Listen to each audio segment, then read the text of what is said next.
The standings of the CFL West show Joe Farragali's Grey Cup stance from Edmonton leading with 14 points. 2 more than John Gregory's Saskatchewan Roughriders.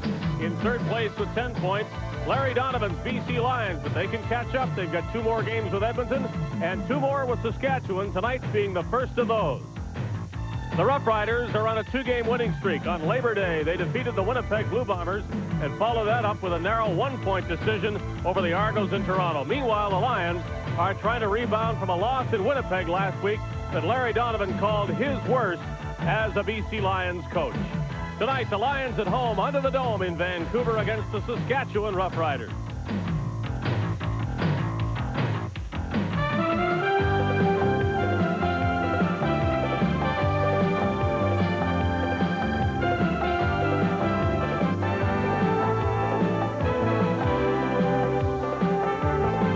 Canadian Football Network. Tonight's game from BC Place Stadium in Vancouver is brought to you by Carling O'Keefe Brewers of Foster's Lager.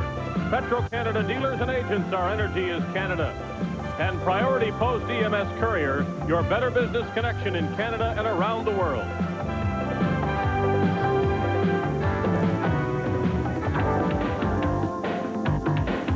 The BC Lions are a very different team. At home and on the road, they have not played well on the road, but they are tough at home. The only other CFL team showing this sort of disparity between home and road record is Winnipeg.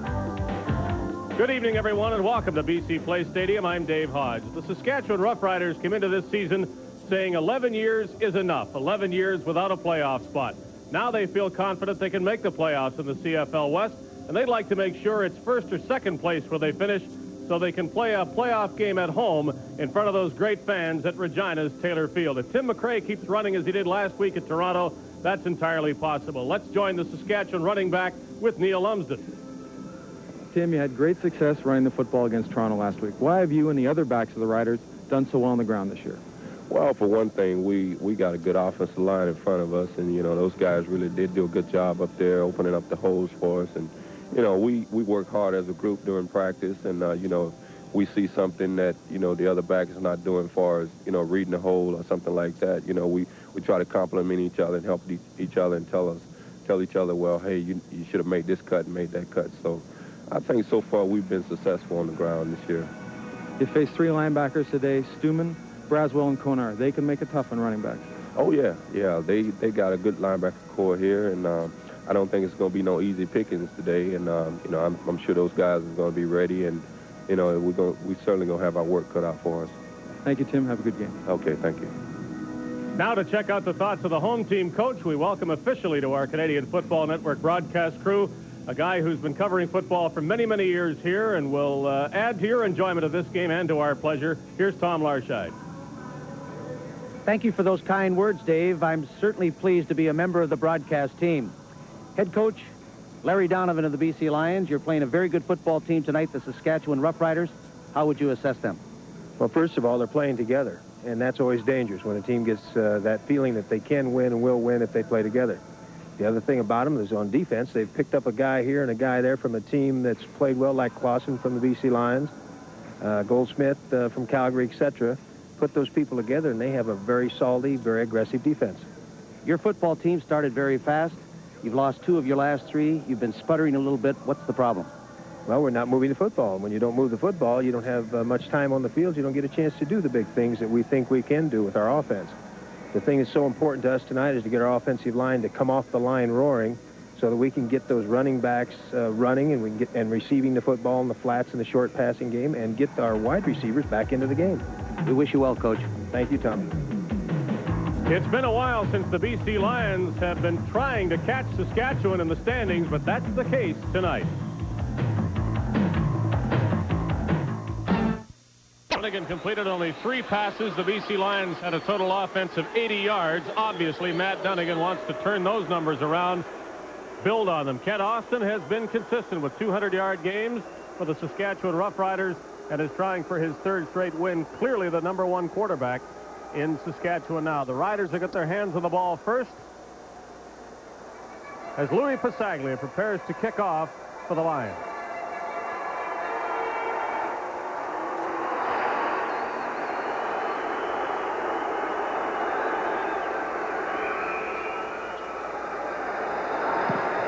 The battle for second place in the CFL West is underway. And here's a reverse that the Lions are not fooled on initially. Riders gained to the 35-yard line. Perhaps, gentlemen, an indication of how John Gregory approaches this game. Well, it looks like he's going to let his team let it all hang out, Dave, as they go with the reverse. We haven't seen Saskatchewan do that this year to Fairholm, and it's a good thing that Walter Ballard of the Lions had good penetration. He got a piece of him to slow him down so the pursuit could make the tackle. But a little bit uncharacteristic of what used to be a conservative Saskatchewan team.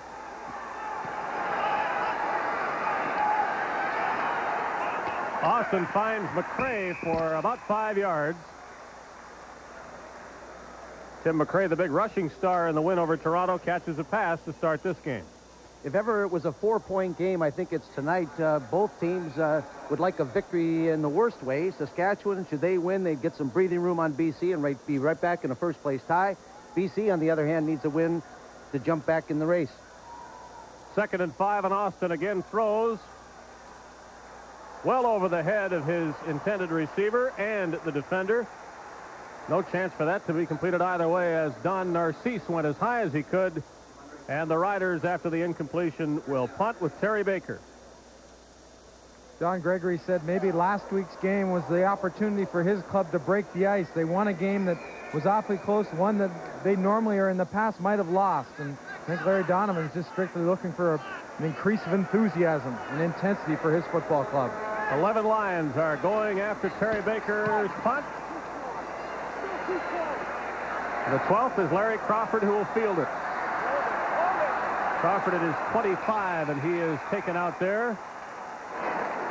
The Lions offense, which sputtered, and that's probably the polite word in Winnipeg, who will try to turn it on in front of the home fans, who obviously read the statistics from the loss at Winnipeg and will be watching with a somewhat critical eye tonight. Well, John Gregory said, first off, the thing we have to do is contain Matt Dunnigan. He is the difference, and comes into the game with a sore right elbow that can affect his throwing motion if it begins to swell.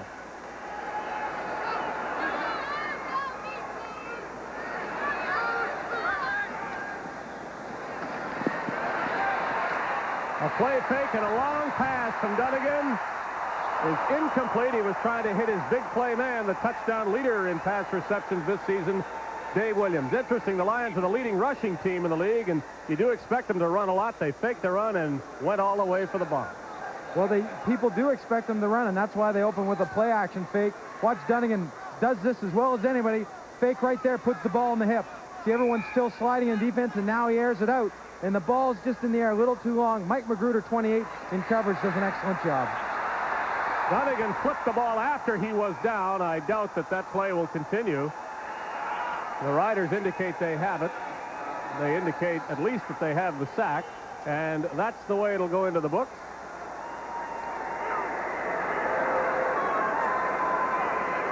When Dunnigan arrived on the scene, he started so quickly. He was oozing with confidence. He had 3 great games to start the season. But after the Lions' performance last week in Winnipeg, when they only had 80 yards in total offense, Dunnigan completing only 3 passes, I don't think I've ever seen him so low. Well, he's a very emotional player. I think everyone knows that by the way he plays, and he can get down. He takes the brunt of it on himself. Good, solid hit by Greg Stuman on the punt returner, Joe Fuller, but he holds onto the ball, and the Riders are in good shape with possession.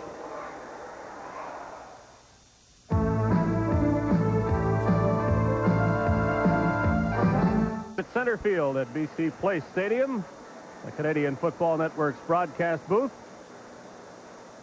3 microphones at work tonight as we again welcome Tom Larscheid with Neil Lumsden and yours truly, Dave Hodge. Early in the game, no score, Saskatchewan Roughriders at the Lions' 48-yard line with a first down. The first Saskatchewan running play, Tim McCray. Near the 43. McCray is running as well as I've seen him, and the opportunity when it comes to him carrying the football, watch, he's going to go right, led by Milson Jones. He's going to take a shorter angle. McCray sees that opening, cuts up off Milson Jones, who did a good kick-out block. He really has the choice there, too, to take it inside or outside. He read the block perfectly and took it at the hole. That's the way to run the football. Austin 2 punts him down. Walter Ballard gets credit for the sack. So first down hasn't been a problem for Saskatchewan, but twice they have failed to move it on 2nd and 5. Well, Walter Ballard makes quick penetration from this defensive end spot as Austin went back to pass, set up, took a look to his left. But Ballard was able to break through and get off the block and come right up the middle and sack Austin. That's only the 26th sack for the BC Lions, the lowest in the league, which is surprising, isn't it, Neil? Something they've been missing because on a defense like theirs, they like to gamble, blitz people so they can go man coverage down the field. Baker taking his snaps from a new Rough Rider, an old Rough Rider really, Bob Poley, returning to Saskatchewan after being cut by Calgary. And Baker put it out of bounds, which is what he seemingly was trying to do to nullify a punt return by BC's Larry Crawford. Bob Poley back where he started his CFL career. Well, he played his junior football with the Regina Rams and then started, as you said, his career in 1978. He's a great addition. He looks pretty good in green and white, the old polecat. The Lions did not attempt to hide the fact that they wanted him here in Vancouver. Tried to get him, but felt they just couldn't compete with the sentimental attachment that Bob Poley had for Regina. Deep in their zone, the Lions try to make the first down of this game. Runningen's fake didn't fool anybody. Running into the middle of that line is no easy business against Saskatchewan. Well, I was talking with Larry Donovan yesterday. I said, you know, it seems to me that when the Lions have success, they go to Anthony Parker very early. And he said, but that's true about all offenses. If the running king can get going, it really neutralizes the defense. Donegan kept it this time and is down inside the 5-yard line. Vince Goldsmith is the CFL sack leader. Give him another one for 14. And the Lions are right back at their goal line, very close to it. They'll put the ball down at the 5-yard line. The Lions in their hurry-up offense, which worked early in the season, but so far not tonight. Excuse me, Dave. Goldsmith was not going to be fooled. He didn't take an inside rush. He has to be the outside containment. He watched the quarterback with his eyes all the way and was able to pick up Donegan on the naked bootleg for a big sack. Big play by Goldsmith, who's having a banner year and leading the CFL, as you said, Dave, in sacks. Louis Pasaglia will want something better than 31 yards this time. A similar punt. Richie Hall on the return tries to get outside, and unwisely so, as the Lions cover it very well. Jeff Braswell, the leading tackler in the league, helped to bring him down, and Hall will get up slowly. Well, Goldsmith is having an excellent year, but you see how when we showed the replay, he had nothing to do with the fake. He's reading his keys. He's not reacting to what might be going on down the line, but going through his responsibility. And Ted Heath, who's the coach just standing off to his right there, he really works on that with his front people. Ever so slightly, the Riders gain on the exchange of punts. They're at the 45 this time. Again, a first down nets about 5 yards for Saskatchewan. You certainly can't say Saskatchewan hasn't had great field position to start their last two drives. Austin right in the middle of the field, you know, really having a choice. Well, you know, that's been kind of the story of the Riders. They've been able to move the football up and down the field this year, but they can't get touchdowns. But they score a lot of points because they have a good kicker in Ridgway. Give them 4 on first down, 2nd and 6, and they've got the first down, the initial first down of the game. Austin to James Hood out of bounds at the 28. This is the way the Riders offense looks when it goes to the ball. First of all, Kent Austin with Tim McRae and Denny Ferdinand, though those backs change. Hood caught that pass. He and Narcisse, the outside men. Elgard and Fairholm, good solid slot backs. And up front, it's a line that has been together. It's an all-Canadian group, and many consider it one of the best in the CFL. Mike Anderson over the ball at center. Yard 6 move for the first time. Austin rolls right and throws deep. Again, too deep for his receiver. Not too deep for Andre Francis, who intercepts in the end zone for BC, and Austin turns and looks and wonders how that happened. Well, you know, a cornerback has to have speed, agility, and brains.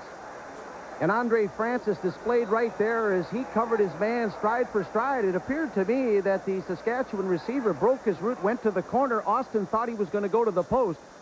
But by that time, Francis had already looked back to the football and stayed with it. An easy interception. And for Francis, that's interception number 6 on the year.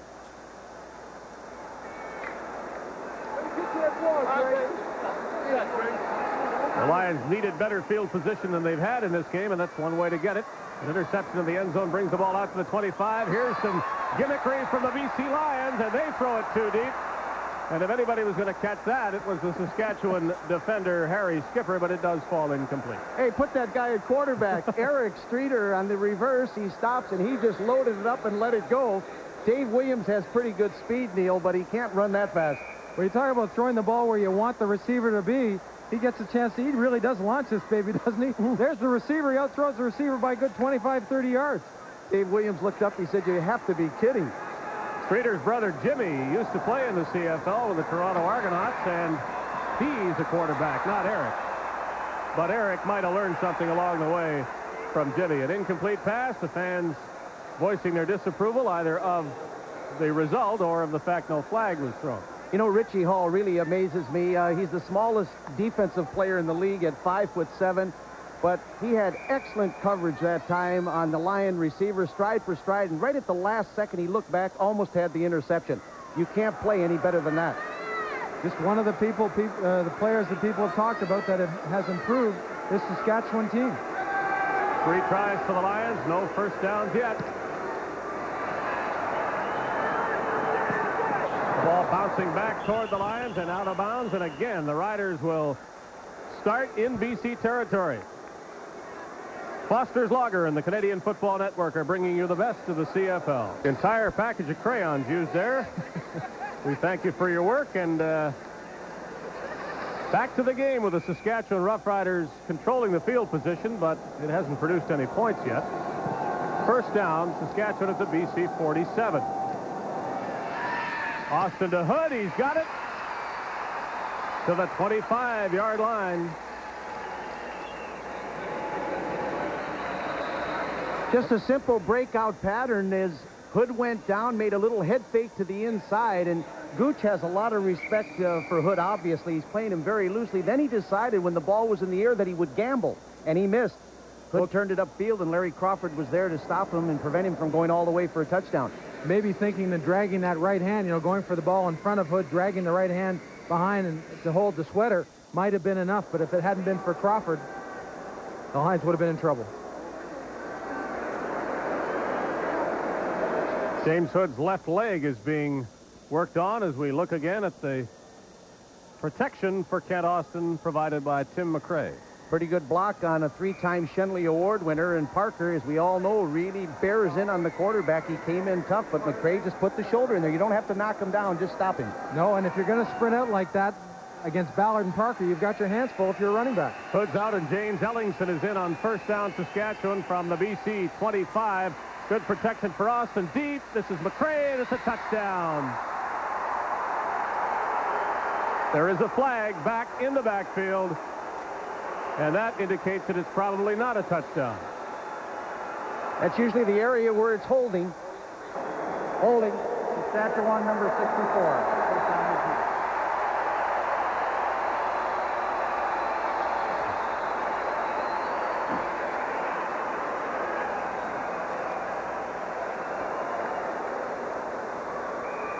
Saskatchewan will get another chance, but I think they had the defense they wanted with a mismatch of McRae on a linebacker.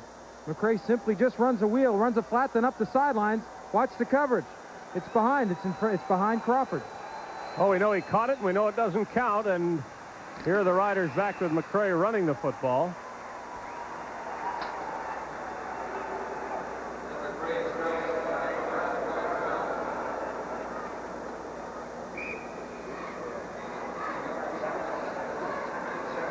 Not much on first down. It is second and long for the Riders. They must get to the 15-yard line to make a first down. And as you can see, they're outside the 30. Lions with a 4-man rush.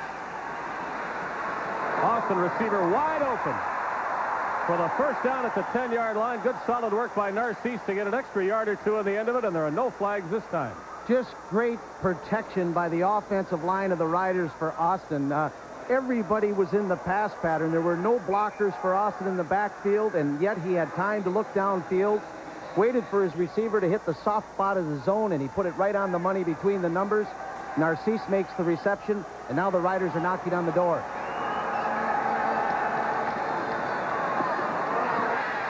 Touchdown, Saskatchewan, Ray Elgard. They won't have him kick the convert, I don't think. Boy, this is a fired-up Rider team, and we kind of sensed that yesterday when they arrived in town. They're oozing with confidence. They're very relaxed. They're having fun. And John Gregory, their head coach, all three of us commented how relaxed he was today. We haven't seen him like that. His team is playing like a team that's having fun and knows they can win now. Well, something rare happened to him last night. He said he had a good night's sleep, and he said that doesn't usually happen. The Riders went 47 yards in 5 plays and actually scored 2 touchdowns. The first wiped out by the penalty. Ridgway makes the convert, and the visiting Saskatchewan Roughriders take the early lead. Saskatchewan has controlled the first 9 minutes of this game and now has points to show for it on Ray Elgard's touchdown. Kick is fairly short to the arms of Anthony Drawhorn, and he provides a boost for the Lions, which they've not had from their offense, running the ball back to the 48-yard line. They'll put it down at the 47. First down there for Matt Dunnigan and company.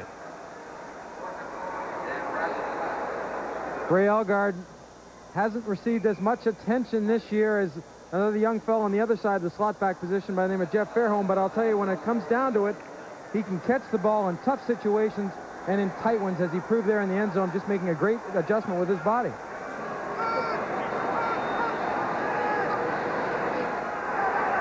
Dunnigan throws a quick one. Got to get something going on offense, BC, with Eric Streeter, the receiver, close to a first down.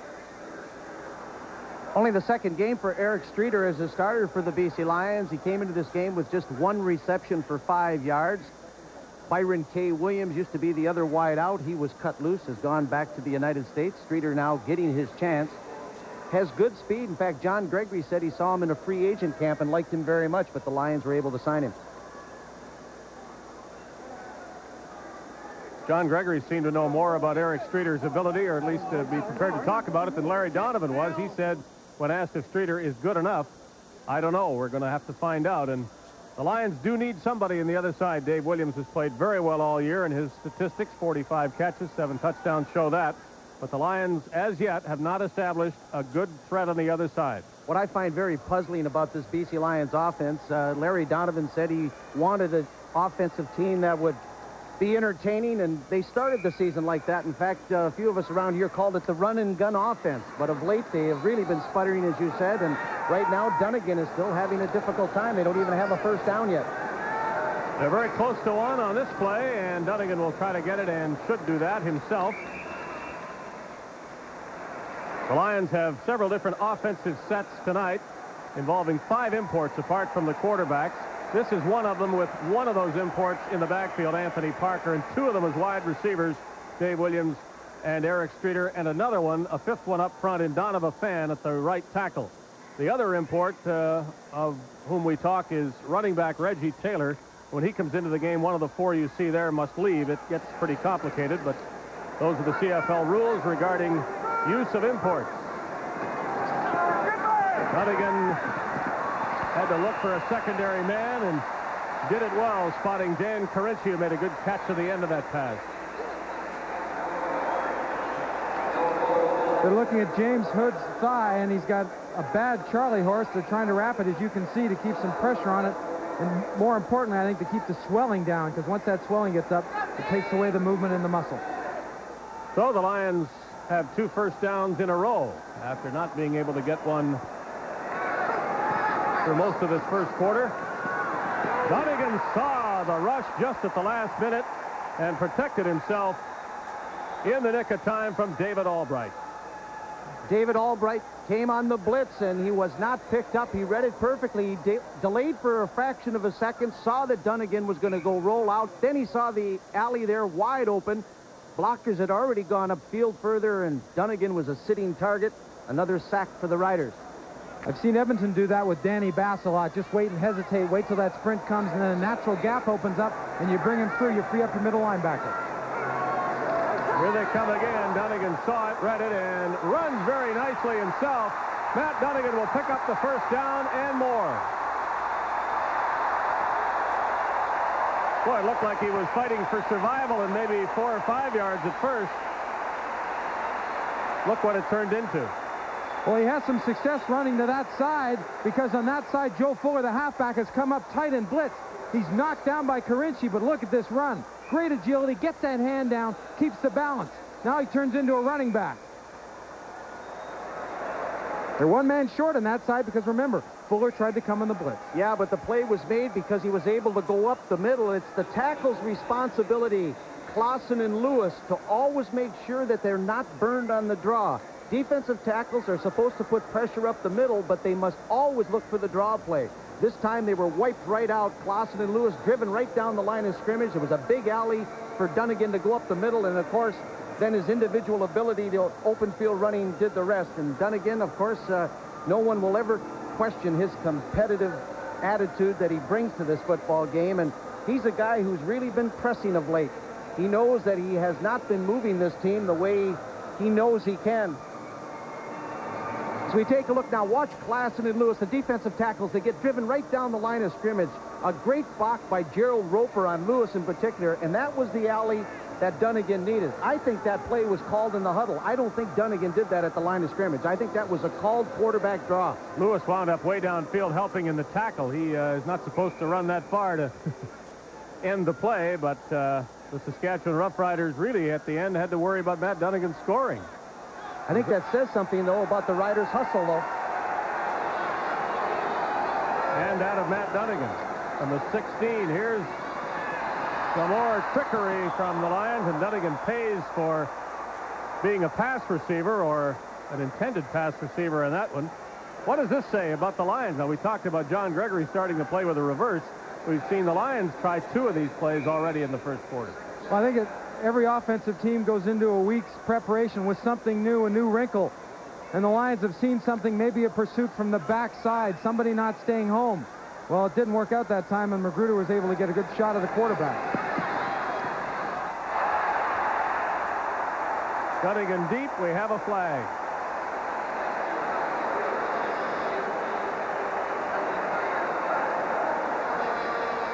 Well, this was interference all the way. If this one hadn't been called, I'm not sure what would have happened. Saskatchewan, number 26. First down. Harry Skipper, he knew that Streeter had the jump on him.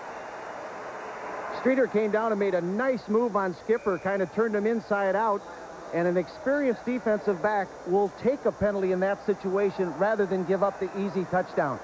Well, we know what John Gregory was talking about, that Dunnigan's the guy that the Riders have to worry about. He's had a big run. He tried to be a pass receiver, and now he's thrown a pass into the end zone that, because of interference, results in this field position, and Dunnigan's still doing it himself, running on first down. That's an interesting call. Yeah, I don't... 4-yard line, quarterback sneak. I didn't even take a step back. I mean, I don't know. He's got a lot of confidence, I guess, in his 2 guards and his offensive center that they can move Lewis and Clausen out of there. You almost feel that the play that he wanted to call, he looked at the defense, didn't think it would work, so he just lugged the ball himself. Not a very good call at the 4-yard line, I wouldn't think. Well, Jim Mills is out, and he's being replaced by Larry Clarkson. Donovan Fan moves to the left tackle. Clarkson's at right tackle, number 67. And Dunnigan will throw on second down. Touchdown. David Williams, 8 pass reception for a TD this season, and that might not have been what you'd expect on second down. That's a good call, actually, and for Dave Williams, that's his 8th touchdown reception of the year. That's tops in the CFL. This is a timing pattern. Dunnigan just lays it up there, and Williams, it's one-on-one coverage against Magruder. Williams looking over his shoulder, had the step on the cornerback, easy reception, touchdown BC, and they finally got their offensive going, and we've got a football game.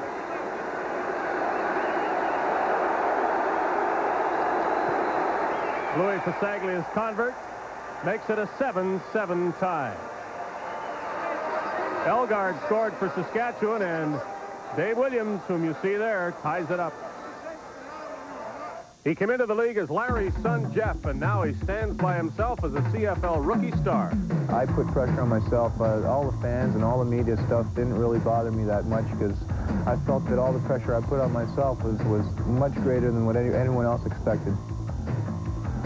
And we invite you to stay with us at halftime for our look at Saskatchewan's number 18, Jeff Fairholm. He's the only Rider receiver who has not caught a pass yet in this game. The Riders have mixed it up well, and Matt Dunnigan has mixed it up well on the BC touchdown march. Well, before the game started, when the offense of the Lions was introduced on the field, the other BC Lions created a tunnel. They think that they know they need to increase their enthusiasm level, have some fun, get it back in the game, and get that intensity back. We're going to win this one. Get back in first place.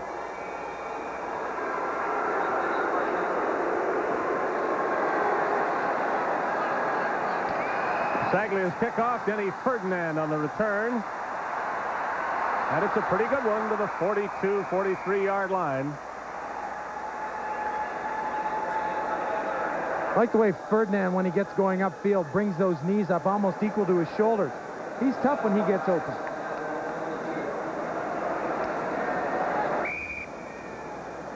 Ellingson still in for James Hood on the Saskatchewan offense. Don Narcisse at the top of your screen, the other wide receiver.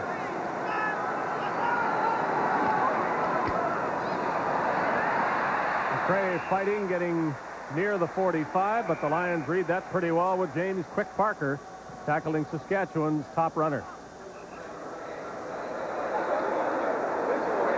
Jim Mills down with the ice on that left knee. It's diagnosed as a twisted left knee, so that'll keep the offensive line with Donovan Fan at left tackle, Roper at guard, Ian Sinclair at center, Jamie Buis at the tackle, and then rookie Larry Clarkson at right tackle. And that pretty well rules out one of Larry Donovan's import options on offense.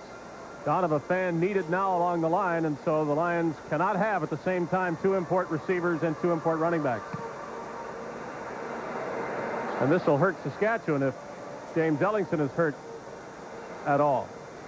Well, there's the 2 wideouts. Hood already on the bench with a Charlie horse, and now Ellingson looks like maybe he had his bell rung a little bit. His nose bloodied. They're just taking their time. I think he's going to be all right.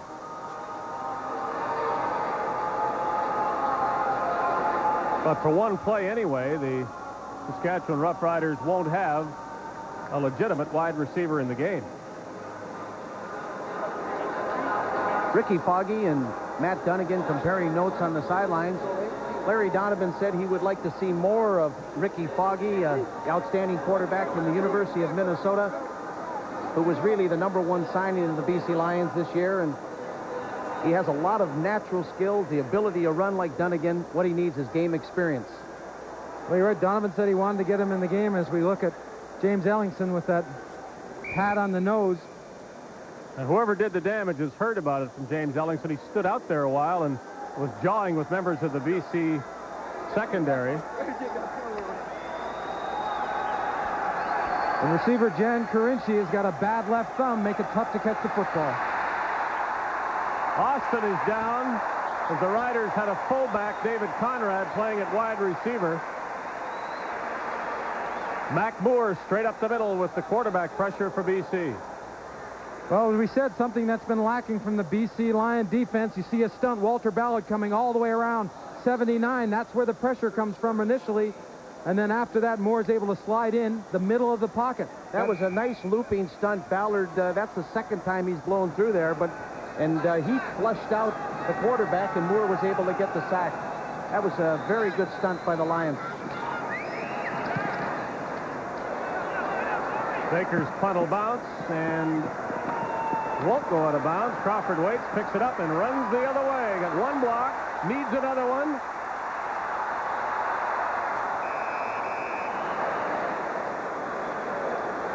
That's the end of the punt return and the end of the first quarter. We are tied at 7.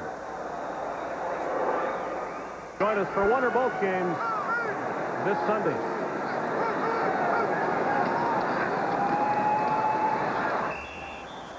Lions run on first down with Parker taking Dunnigan's handoff. Jim Mills not going to be back until at least the third quarter. The concern there that he may have torn or stretched some ligaments in the knee, and they'll use the time at halftime to get a closer look at it. Reggie Taylor's first run is a good one, spinning and turning and diving to the 40-yard line for a first down. Well, this is the second time that Reggie Taylor has been in the lineup. Of course, Anthony Cherry has been their #1 running back. He's out with some bruised muscles in his chest, but this little guy, as you can see, he hits the hole very quickly. A hurry-up offense, tough on color commentators, and so apparently on the Saskatchewan Roughriders as the Lions move the ball by going without a huddle to midfield. Jamie Buis, number 69, the right guard of the Lions, tried to bulk up in the offseason to get a little bigger and stronger, and he says this hurry-up offense taking some pounds off him. Here they go again. Looking to the bench, making sure of the signals. Dunnigan passes them along. This takes the place of a huddle and speeds up the game. This will be intercepted, or should be, yes. Skipper trying to find some blocks, and now to the middle of the field, he'll find some more room. The blocks give way. Harry Skipper loses the ball, and it's a good thing he had some protection. Steve Crane falls on it, and the Riders have it.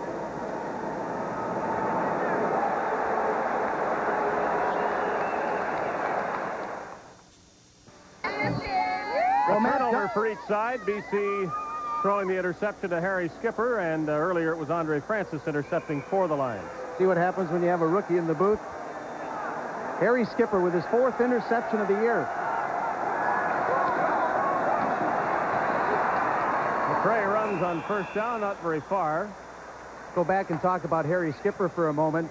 Every interception he makes now, he moves ever closer to the all-time record in interception return yardage. He needed 38 yards to pass the all-time leader, which is Paul Bennett.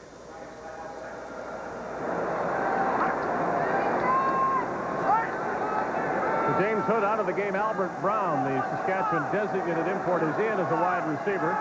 He is normally a kick return specialist, but he's needed now with Hood injured. Elgard shakes off a tackle and keeps moving. He has the Saskatchewan touchdown in this game, and is to the 41-yard line as the Riders move in pursuit of another score. Boy, I like what Elgard does after he catches the football. You know, he runs good patterns. He can catch the ball in tight quarters. But watch after this. Great protection. 5-step drop. Ball thrown quickly, but here, just watch him. I mean, he's just an animal. And teams have been picking on the rookie Drawhorn all season long out of the University of Nevada, Las Vegas. The coaches are living with his mistakes, though, because they think he can be a player in this league. Austin right on target. The ball is loose after the whistle. Narcisse hit by Andre Francis, but the Riders move the sticks again, and Austin is getting the time to throw the ball. You have to wonder if the Lions can afford to rush only 4 men and get enough pressure. James Hood, the other wide receiver, got that bad thigh. They'll sit him out again till halftime. Look at him a little bit more closely. First down, Saskatchewan, BC 25-yard line. The crowd trying to get themselves into the game and help the Lions. Over the middle, another catch with Drawhorn on top of Elgard, but Ray Elgard physically stronger than Anthony Drawhorn, and that's apparent in the last 2 completions. Well, these Riders, after missing the playoffs for 11 straight years, you can see now that they're starting to come together. They're playing with a great deal of confidence.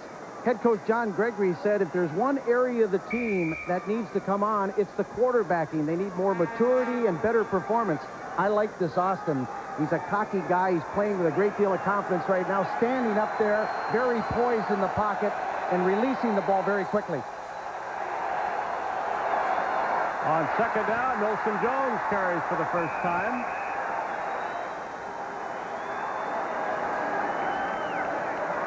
And for a first down. John Gregory gets many questions about his quarterbacks and the natural comparison between Austin and Burgess. And Austin right now is the #1 guy. Said this difference in attitude is Tom Burgess is a little bit more conservative, likes to throw the short, quick passes, whereas he said Ken Austin, he said, I'm going downtown. He likes that attitude. He's a gambler. Yeah, the cockiness. Lions jump offside. Austin to the end zone. And the ball is picked off out of the hands of Elgard into the hands of Larry Crawford, but it's coming back unless the Lions were pulled offside, and that's clearly not the case. Well, Austin thinks the Lions are offside. Ballard thinks the penalty's against the Riders. Offside, BC number 40, first down repeated. James Quick Parker, watch him. He's going to jump the gun, and he's been called 6 or 7 times this year. Clearly offside on the play. After an outstanding play by Larry Crawford, who has a great nose for the football, Elgard almost made a sensational catch. He tipped it in the air. Of course, Larry Crawford, if he can get his hands on it, he'll usually hold on, as he's the all-time leader in interceptions on this BC team with 49. That's the wrong way for Quick Parker to live up to his nickname. 1st and 5 now, and Milson Jones will lose a yard. Well, one of the keys to breaking up a good short yardage offense like Saskatchewan has is to get early and quick penetration, make that running back. It's going to your left. Stuman gets up in there. Even if he's sideways, he makes Milson Jones hesitate just for that second. And that allows everyone else to come in and make the tackle. This is the zone of intense resistance. This is when the defense really starts to dig in. The offense, that offensive line in particular, really has to drive with their blocks, keep those legs churning. And this has been an area where the Riders have broken down this year. As I said earlier, they've been moving the ball up and down the field on most teams, but yet they're, I think, 6th in touchdowns scored this year. You have to wonder if they're able to finish off. Instead of being 6 and 4, they very well could be 8 and 2. Well, they score enough points. They just don't score them with touchdowns. Dave Ridgway, of course, leading the league with field goals, a big part of Saskatchewan's scoring attack. But if they could put the ball in the end zone more often, they would clearly be the highest scoring team in the league without any doubt. Well, you'd hate to put that much pressure on the kicker, but Steve Goldman said before the game that there's still certain parts of this offensive team for Saskatchewan that the puzzles aren't in place, be it experience or just strictly time. Austin has the ball batted down right back into his face. He looks up in the air in some disgust, and the Lions fans cheer what they wanted to happen, and that is the necessity of a field goal try for Saskatchewan. Short drop. Austin's not going back more than 3 steps, and that's going to happen. If a defensive player can get up, penetrate, and get those arms up in the air, there's less chance the quarterback's going to get the ball over his arm. Austin can't believe it. Aldag just stopped Moore right at the line of scrimmage, but Moore put that hand up in the air like a good defensive tackle will and made the play. CFL's version of a gimme is this field goal by Ridgway. He's not going to miss from 15 yards, and the Riders are back in the lead. This game is brought to you by Foster's Lager on the Canadian Football Network.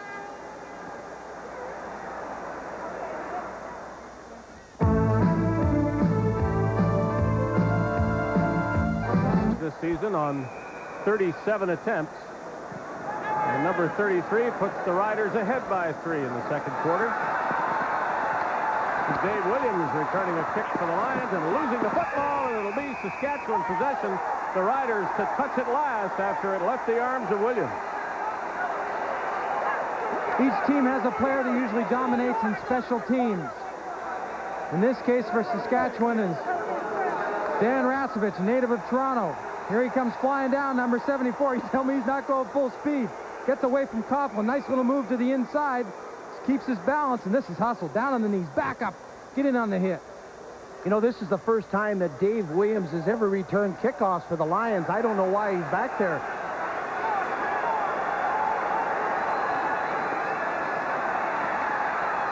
Austin for McCray, and the ball hits him in the back. He seemed to run too far as Kent Austin is lying on the ground after being hit. It'll be a holding penalty against Saskatchewan. Austin gets up very slowly. That's the same throwback pattern that Austin hit McCray for a touchdown that was negated because of a holding call against the Riders. And holding, Saskatchewan number 44, first down repeated. It's the same play, but only to the right side this time, one-on-one. That's the matchup you always want, is a running back against a linebacker, but I thought there was pretty good coverage on the play.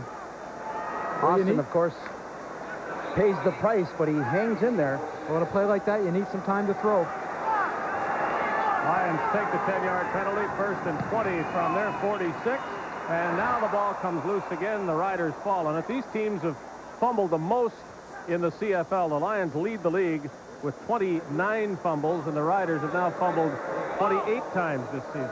The reason this play didn't go, again, the defensive tackles of the Lions, I talked to you, their responsibility is not only putting pressure on the quarterback, but also to watch for the draw. And both Mac Moore and Belway played it perfectly. Austin Johnson fires it deep. A battle for the ball, and it is incomplete.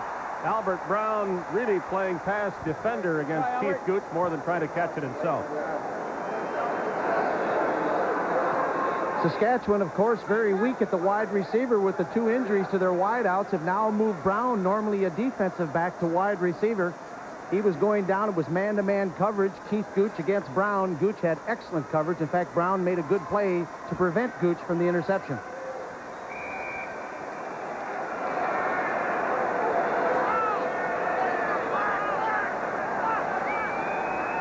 Gary Baker will take the snap on his side of midfield, and he'll kick the ball right from the 55-yard stripe, away from the returner.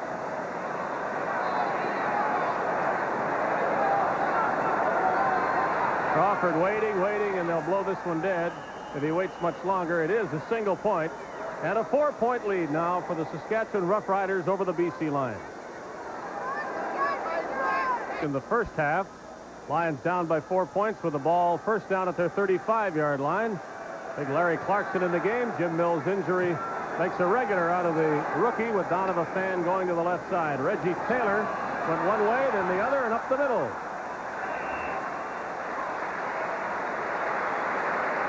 Well, you can see why Taylor, the quick in his ability to get upfield, when he was at University of Cincinnati at the Bearcats, he had 3 consecutive 1,000-yard rushing seasons. Watch this. He's going to take it to the right. Nope, nothing there. Come back. Watch this move. Boom. Right up the field. Fuller's caught standing, but Fuller does force him up the field. A quick second down call. Looks to have picked up the first down for the BC Lions with Jamie Terrace in the game, taking Dunnigan's handoff.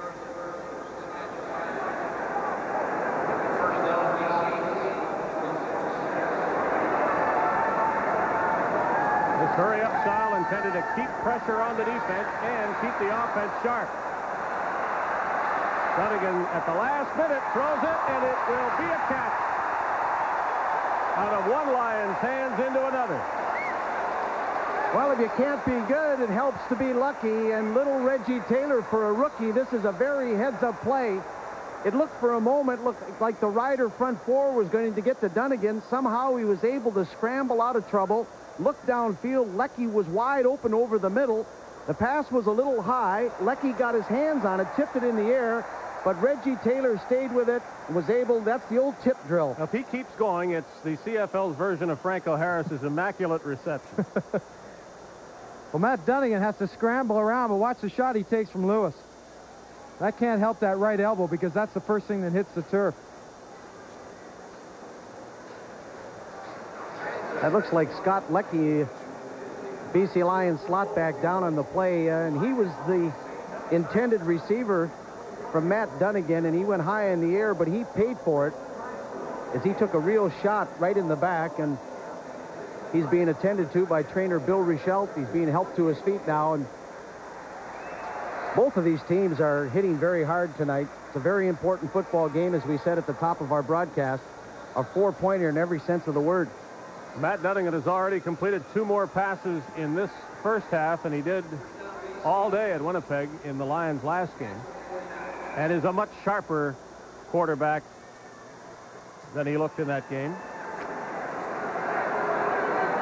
Put himself more into this one with his running and attempted pass receiving even. And here's his running again. Nothing like the first time, but Matt Dunnigan gets close to the Saskatchewan 45. I think if there's a criticism to be directed at Matt Dunnigan from time to time is he tries to be a one-man gang. He tries to do too much. He's a fierce competitor. We all know that. But there's 11 other guys out on the field, and there's some talented running backs and receivers, and they want the football too. Straight back, Dunnigan. Out of the backfield, a flag comes down. Jamie Terrace won't go down just yet as he goes to the 21-yard line. Let's see the penalty.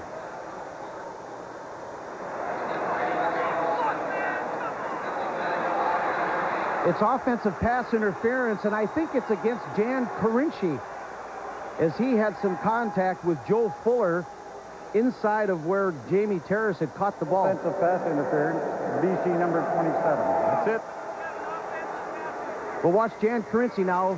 Watch as he comes downfield, and right here, He pushes off on the linebacker, Steve Crane. I mean, offensive pass interference all the way. A very good call by the officials. You really think that push off is interference? It's a contact game. Oh, Terrace is down at the 21-yard line, but the ball is back at the BC 54. Cutting throws it up. Fans looking for some interference on that play as Streeter was covered by Harry Skipper. No flag. The ball thrown over to your shoulder. You're going to see a great opportunity. Streeter working to the outside of Skipper. Throw it to the hole. Try to get, and that's close. If Skipper doesn't turn that head a little bit, that becomes screening. That's outstanding defense, though. Skipper stride for stride, and right at the last second, he looks back to the ball, and once he did that, the officials aren't going to call screening or anything else. That's outstanding coverage by the cornerback. I wonder if he turned back because the ball hit him, and he knew it was there.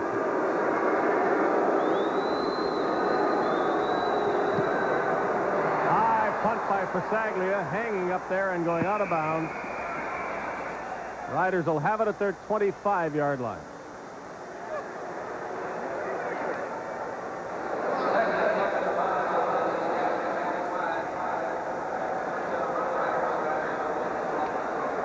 One concern of John Gregory's for both Austin and a little bit with Burgess when he played is the ability to pick up the blitz, see it, recognize it, and then solve the problem very quickly and throw the ball to the open man.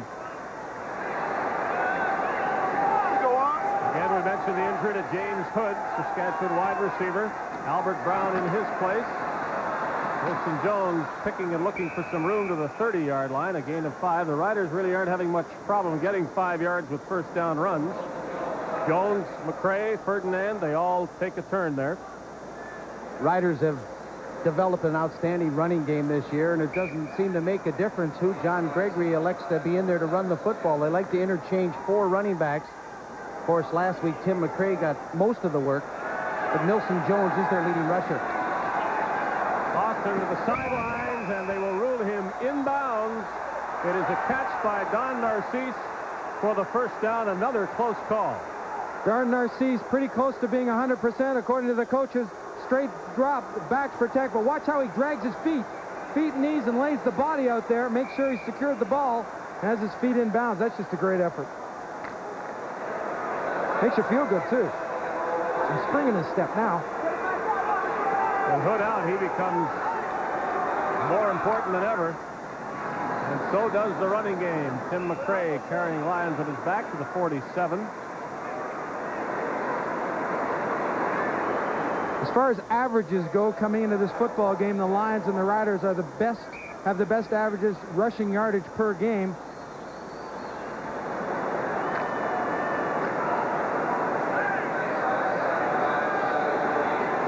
A little less than 5 yards needed for a Saskatchewan first down.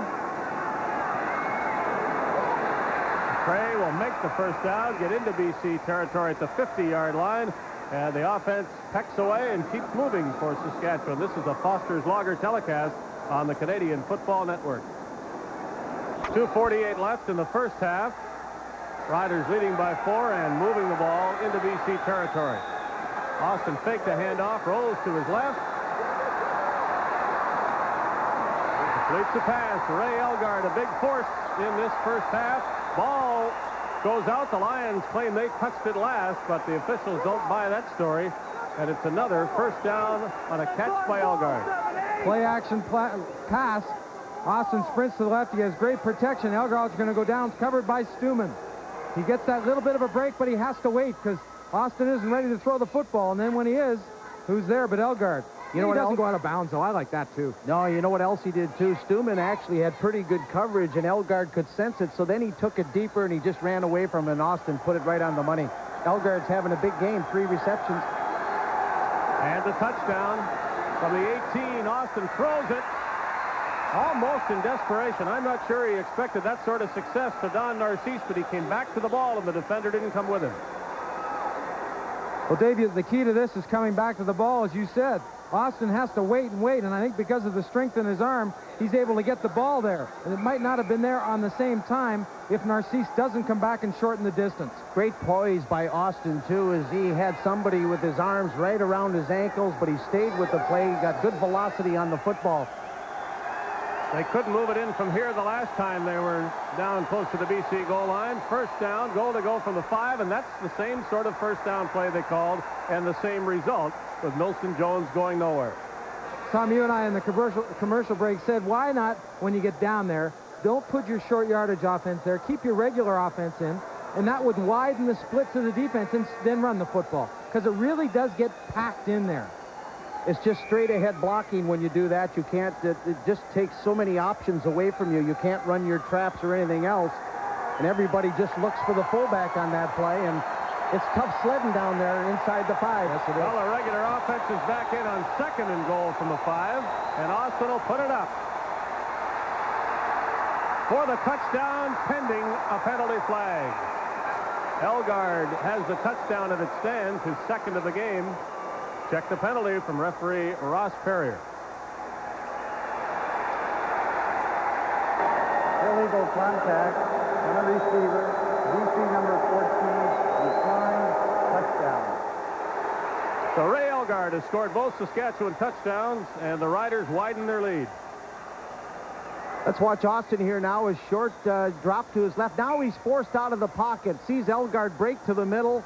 Wide open, his 2nd touchdown. What a difference a year makes for this young Rider quarterback. I remember when he came in here last year as a rookie. He was intercepted 4 times. Lions one-handedly. This kid has really matured in the last 8 or 9 months, and he looks like he's the quarterback of the future right now for this Rider football team. Well, and you say, Tom, quarterback of the future, that's entirely the plan for Saskatchewan, to develop quarterbacks now who'll be there for a while. They don't expect they will find another Ron Lancaster. Nobody has in CFL history produced a better one than that, but the Riders want to have some consistency and want to have quarterbacks that play more than a year or 2. That's how you spell relief right there. Touchdown. Not Anderson either. Austin, 13 of 17, 205, 2 touchdowns. Part of the reason for that, a lack of pressure from BC. Well, on that throw, David, he had to do a pretty good job of swinging those shoulders around with James Quick Parker on his hip, taking him to the ground. But with Parker as close as he was to him a second or 2 before the pass, I expected the sack to be made, and Austin had a little more time off the end of that play than perhaps he should have. Crawford, and where we are, and we hope your volume is up loudly enough to hear the contact down on the field. Larry Donovan still trying to fire his troops up. He kind of feels it slipping away a little bit. A lot of pressure on the Lions head coach, particularly in the last 3 or 4 weeks.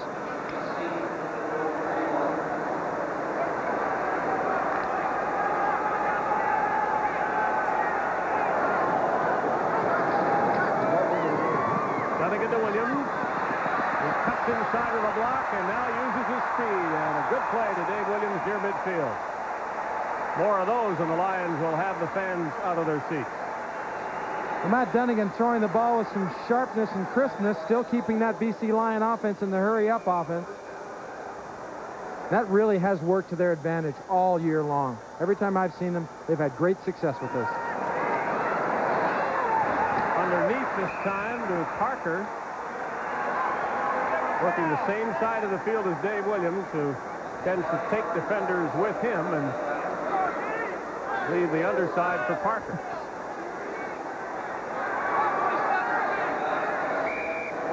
Second down, Saskatchewan 49.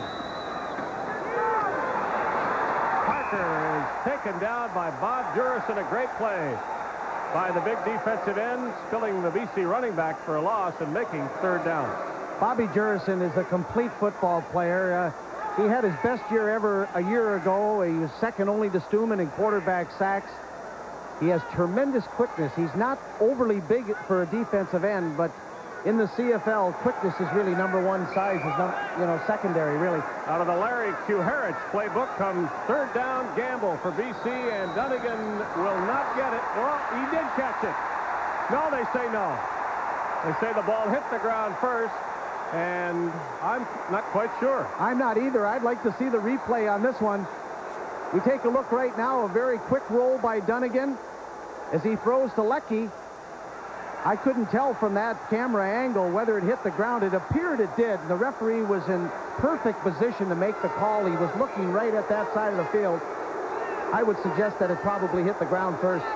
What about the play call? We're not sure of the official's call. The Lions go third down and don't get it, trailing by 11 points. Ferdinand with the ball in one hand, and he should have had it in two. And they will call a penalty for piling on to Kevin Koner. Well, I'll tell you who else is in there. Braswell, Jeff Braswell, and everyone knows that this guy has had some difficulties this year. Well, they could have called either player or both. Well, a coach has to get a little concerned when he sees the ball. His running back here, look at this, loose in one hand. Koner does a good job. He secures Austin, and boom, right there. The call's on Braswell. Yeah, I think so. Koner could cover him, should cover him, but Braswell's hit was unnecessary. Jeff Braswell came into this game leading the CFL in tackles. He's a very physical football player, but he's also been accused of being a dirty football player. So the penalty moves the ball to the BC side of midfield, and some intensity, some feeling getting into this game, no doubt about it, with a minute to go, less than that in the first half, and the Riders up by 11 points. The Lions admit that Jeff Braswell, after suspending him for a game, is still not back in entirely good graces with his club. And as you use the word probation, the Lions would agree that that's where Jeff Braswell is for the time being. You know, I said that he's been accused and called a dirty football player, and I think I should expand upon that, gentleman. He kicked a player in the Edmonton game. He's been accused of kicking two players, his own teammates, in practice. And, you know, there's one thing to be a hard-nosed, aggressive football player, but I don't think anybody has to revert to that type of conduct. When the whistle blows, it's over. And Braswell's going to have to learn to do that, or he just might be out of this league, and that would be unfortunate because he is a good football player.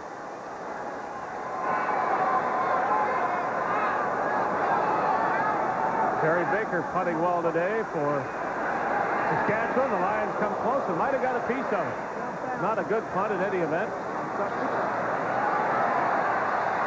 Crawford dancing around at his goal line.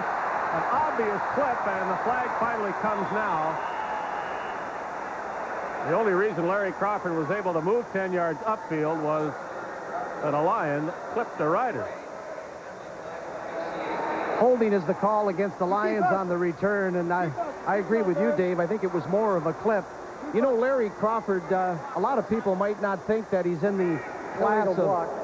BC number 39, first down. He might not be in the class of a Gizmo Williams or a Pernell Moore or Earl Winfield, but a lot of people might have forgotten that Larry Crawford returned 3 punts for touchdowns last year, which is a new club record. He's kind of sneaky quick, isn't he, Neil? Oh, he's tremendous timing. I find it interesting that all coaches are comparing their punt return people, the exciting ones, to the guy who has set the standard in the last few years in excitement in returning punts, and that's Henry Williams.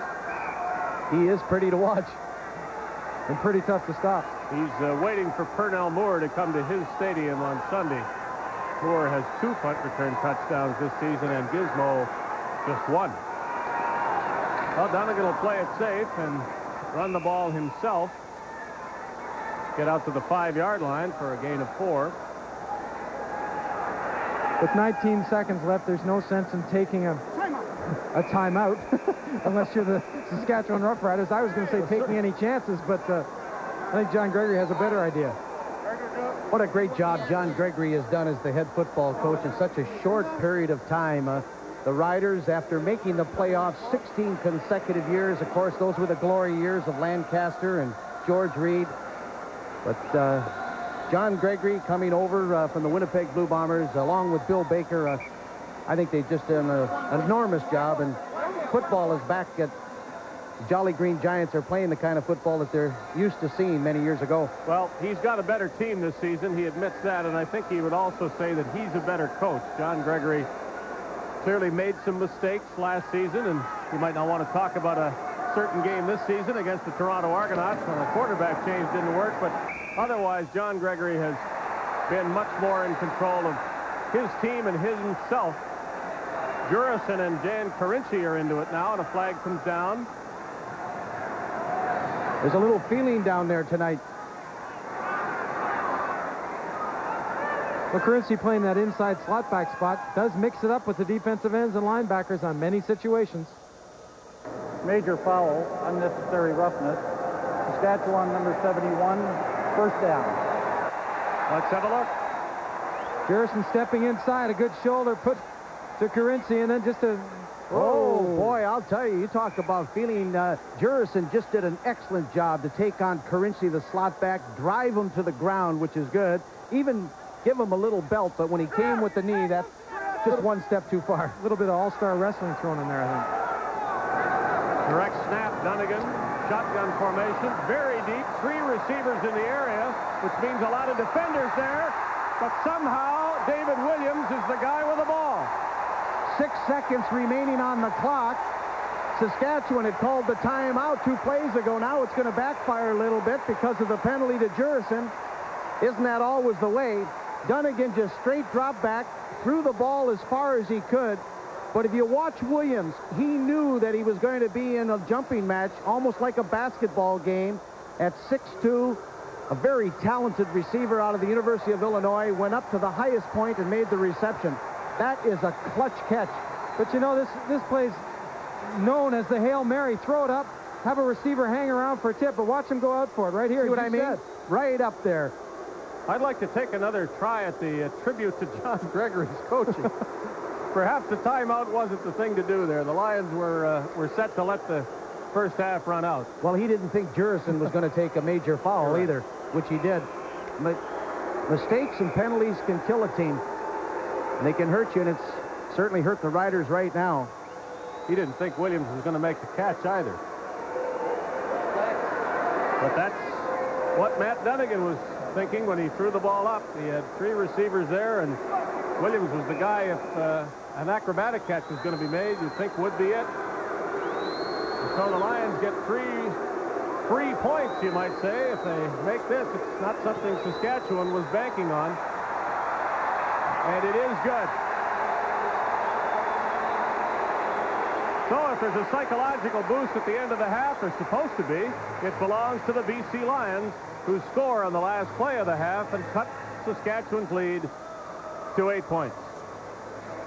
Well, I think there's still 2 seconds. They'll have to kick off, Dave, but I think if the Lions do come back and should eventually win this football game, this certainly would be a turning point. The Lions getting 3 points really shouldn't have even had the opportunity. Lou Pasaglia happy to be back in Vancouver playing with the Lions. I know they're happy to have him back. Well, John Gregory's second chance to let the half run out. He's going to take it and leave with an 8-point lead rather than the 11-point lead which he had. Bobby Jurison didn't help with his penalty, and the BC Lions cut the lead by 3 on Pasaglia's late field goal. Saskatchewan leads BC 18-10 at halftime.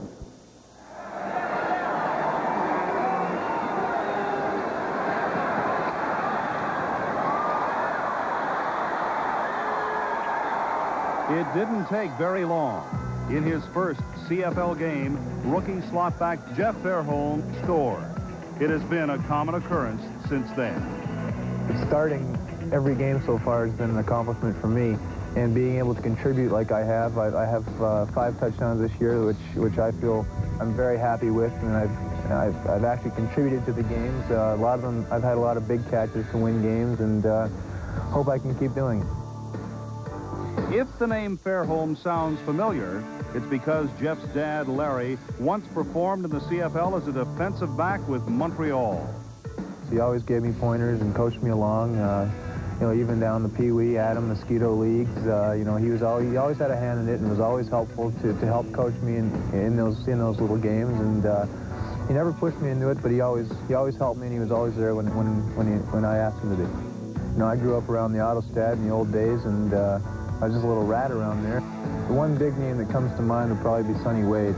He'd always come over to our house and play catch with me, and I'd always catch his punts. Even at 3 and 4 years old, I'd be down there shagging his punts and you know, catching the balls for him. He was a big influence on me. The Roughriders made the University of Arizona grad their #1 pick in the '87 draft, the second player chosen overall. The last time Saskatchewan drafted second, they took Reuben Mays. I put pressure on myself. All the fans and all the media stuff didn't really bother me that much because I felt that all the pressure I put on myself was much greater than what anyone else expected. I came in here just expecting to make the team and hoping to make the team, and I never really dreamed of starting the first game, but as it turned out, I did, and I'm very happy with my progress so far. We've followed Jeff for probably about 3 or 4 years, and it was an easy job to do. He was a good player. He's been a starter all these years. His character, he was a solid man through and through. And as we started negotiating down in Phoenix and whatnot, I got a chance to meet his wife and his family and his father at the draft. And when you start adding all those things up and they start coming up tens, then that's the kind of guy you want to go after. Well, I think he has a lot of potential. I think the thing that maybe separates Jeff from some other guys is that he does have the ability to go deep and also run with the football after he catches it. I think he has the tenacity of a Ray Elgart type, even though he's not that big and he can only be so physical. But he is tough, you know, and he will take the hit, and he doesn't take a lot of crap out on the field, it appears, you know. If someone's going to push him, he's going to push him back. After spending 4 years in the States, coming home to play in front of familiar faces is comforting. At last week's victory in Toronto, several tickets were set aside in Fairholm's name. Well, I didn't purchase 70 tickets. I'd be broke on my salary. But it was a lot of fun to have all my friends from my high school there and all their girlfriends and wives, and of course having my family there and all their friends was a great inspiration to me. And it was a lot of fun playing in front of all those people. I haven't done so since high school. Jeff Fairholm's introduction into the CFL has been a tremendous learning experience. Burgess puts it up long. Fairholm has it. And he's gone.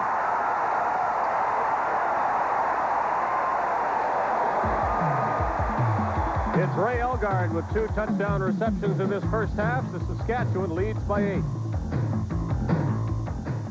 Off by Saskatchewan's Dave Ridgway. Ken Austin, a good first half. He would like to be leading by more than 8 points and was until the second last play of the first half when Louis Pasaglia made a BC field goal. Kent Austin, an interesting story. Once he graduated, he had an opportunity, as a matter of fact, 3 offers for scholarships for postgraduate work. He wants to become a lawyer, but he figured there's time for that. He wanted to take a shot at professional football. I think both his mom and his dad are happy he did. He's doing very well. He can become a lawyer later, I guess.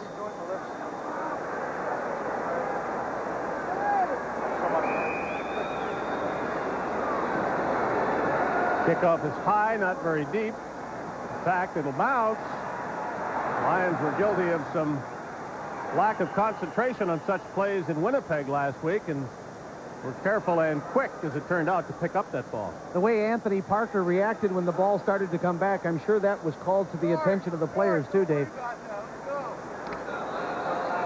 So Matt Dunnigan, who had a very active first half and a much better one than in Winnipeg, has the Lions down by 8 with a first down at their 32-yard line.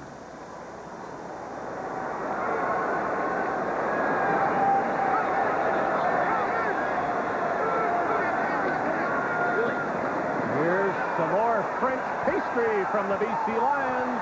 Carinci deep. He dropped the ball. He had a shot at it. Boy, that's the kind you have to catch. The Lions looking for the quick score to start the second half.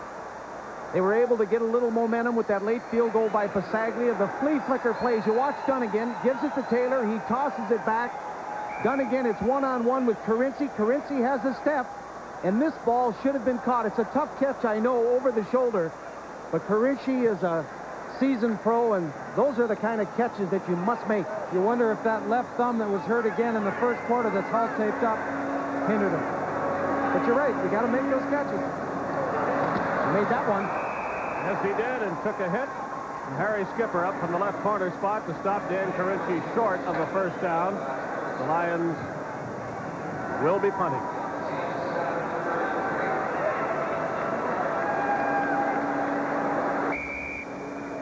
Carinci just straight into the flat from the slot back spot. Harry Skipper flies up. He's still thinking about that one that should have been. I'll never understand why a quarterback will throw a 4-yard out when he needs 10 yards on second down. Louis Pasaglia, wanting to average more than 30 yards a punt, does so that time. Richie Hall goes straight up the middle.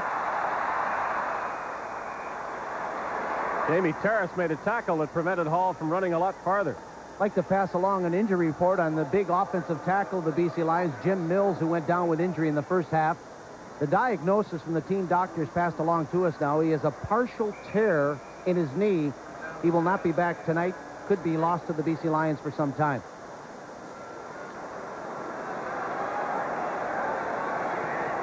Riders first down at their 43. Austin scrambles for whatever he can get, and they'll throw another flag on Jeff Braswell for hitting the quarterback after Austin hit the ground. Larry Donovan, obviously, BC number 44. First down. Not agreeing with the call, but Braswell once again a little bit too aggressive. There's nothing wrong with good, tough football. It's encouraged, especially by a middle linebacker. But coming in late, especially using the head as a weapon right there. Yes, that's spearing any way you look at it. I don't know what it is about this Braswell youngster, but I'll tell you, the word is out on him, and you can see that the officials know his number. And anytime it even looks close to an infraction, it's going to be called. But that was spearing all the way. A good call by the referee. Austin pitches to Tim McCray. Good run by McCray to the 38. He's close to another Saskatchewan first down. Tom, you know, you just said the word is out. You know, another thing that happens in a situation like this is the players start to look for him. They want a shot. Here's a good example. He's just squawking back at the official. He's had, what, 5 or 6 objectionable conduct penalties. He's really lost his cool now. He overran the play. Good cut back by the running back, McCray. You get the feeling right now that Saskatchewan senses that they've got the BC Lions on the go now. Lions are starting to lose their poise. This Rider team, which is a young team, has been coming together. A big win in Toronto last week. John Gregory told us that he's hoping he might be able to look back to that victory over the Argos as maybe the pivotal game, the game that got this young Rider team over the hump. And he could be right, because a lot of those games, I think we're looking at Ken Moore on the ground holding that right leg, left tackle for the Saskatchewan Roughriders. And that's something that the Riders have been able to stay away from this year, is injury. Not only along the offensive line, but throughout the team. That's a tough blow, because Moore's been playing very well. Not tonight. Hood is hurt, and now Moore.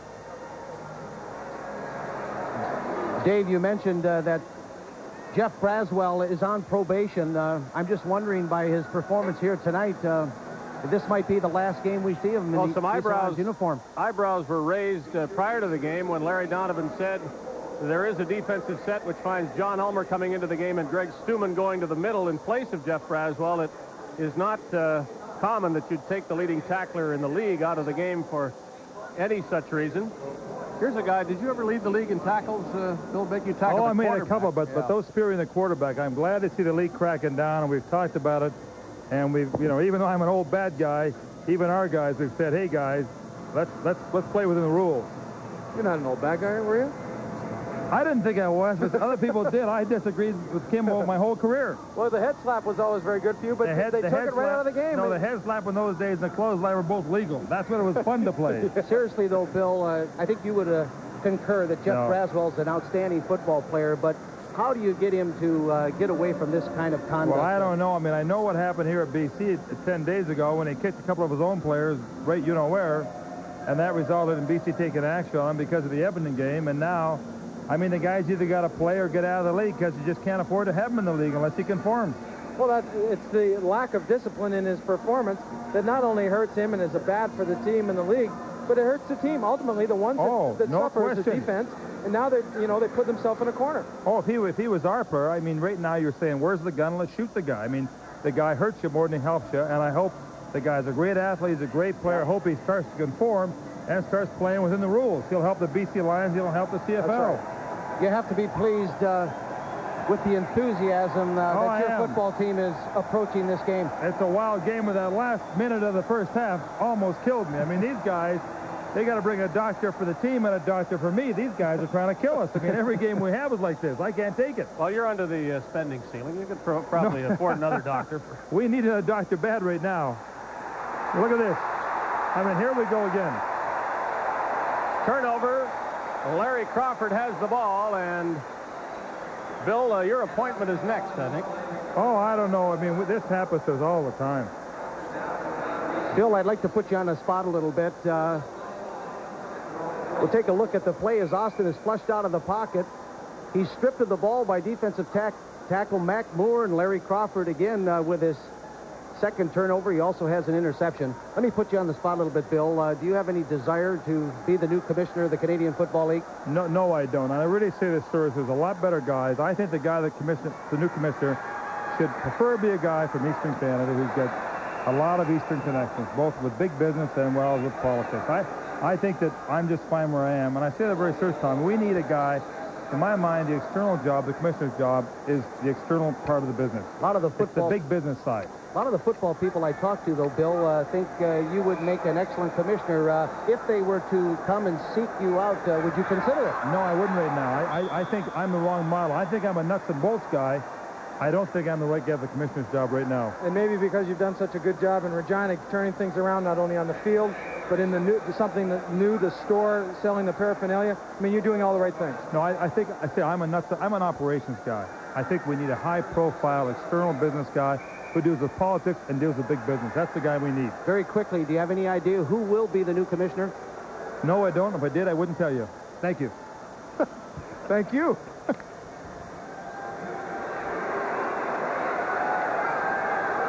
Meanwhile, the ball is at midfield, and it's third down. And now where's the ball? Everybody's tugging away at it. The whistles are blowing and have been for some time. So we would assume that the ball came loose after the play. Well, if Bill Baker moves to Toronto and gets to know some people, maybe he fills his own requirements and we can still get him selected as the commissioner. An Eastern-based person with a lot of contacts is what he thinks is needed. Well, I think looking back on the field now, we're seeing a lot of intensity. We're seeing the Riders' arms in the air as if they held them in the short yardage. You saw Matt Dunnigan squirming to reach that first down mark, but they're going to measure it just to make sure. Well, I'll tell you, the Boo Birds will really come out here when you can't make short yardage like this, and fans are a little testy here tonight at BC Place. Oftentimes, it seems so automatic. On third down, you just sort of fall forward and you think you're going to get the kind of blocking you need. But a lot of teams are missing these plays. Look at that. Rick Clausen had to be the one to do it. Foster's Lager and the Canadian Football Network are bringing you the best of the CFL.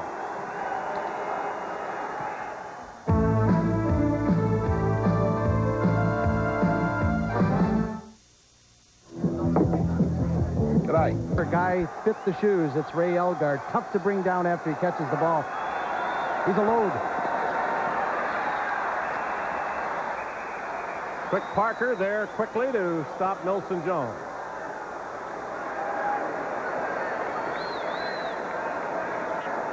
James Parker getting better every time he plays the game, according to Larry Donovan. That knee is not yet 100%. He says he's just real tough when he has to go right at a quarterback. But if the quarterback starts to scramble and sprint, he still has a tough time adjusting. Second down, and here's some pressure from BC. Ballard provided it first. And Stuman was a blitzing linebacker who got there last. And there was some confusion, I think, between the right guard and the right tackle of the Riders. That's Illebrun and Stevenson. They were talking about it after the play. They were just clearly beat, and I think they picked up the wrong play. We see it now. The Lions coming with the blitz. Ballard took the inside rush, and Aldag took a step to the outside. Ballard came in where he was supposed to be, and that's why Austin was a dead duck. Ridgway from 46 yards will try to get the 3 points back that the Riders gave up late in the first half. And he missed it. Crawford has a choice, and now he doesn't. He's down, and it's a single point for Saskatchewan. The Riders were up by 8, and now the lead is 9. It's a good look at James Ellingson, number 85, who took a shot in the first half in that nose, and I'd say if it isn't broken, it must be pretty close.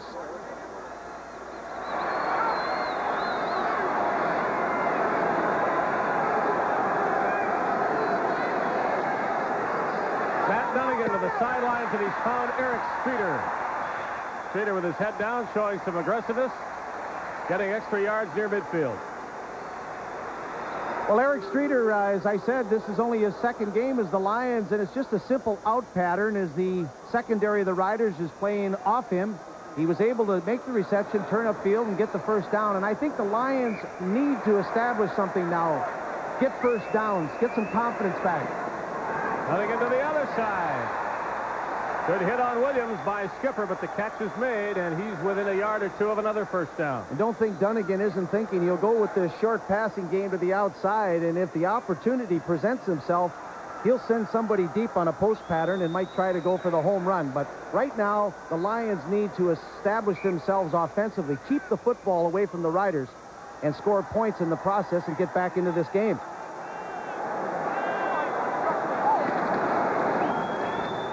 Reggie Taylor will get the first down. And now some aggressiveness after the whistle by Terrace brings a response from the Riders. I think I saw a little kicking there, too, from the middle linebacker of the Riders, Albright. It wasn't detected by the officials. No penalty on the play.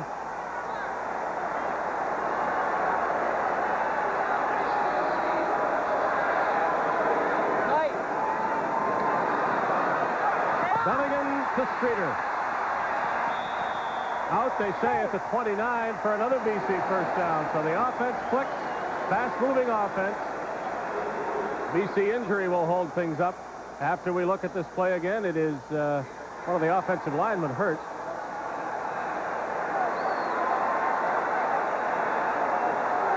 One of Gregory's concerns as we look at Ken Moore at the ice on that right leg is having Matt Dunnigan get on a roll. It's been a tough night for offensive linemen. Gerald Roper was limping, but is still in the game. Here's Reggie Taylor.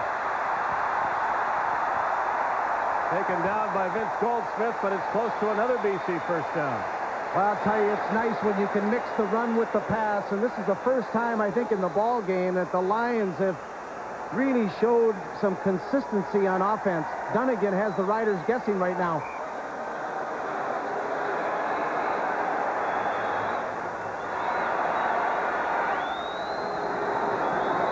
Dunnigan throws it up. Williams runs under it and catches it. Touchdown over Skipper.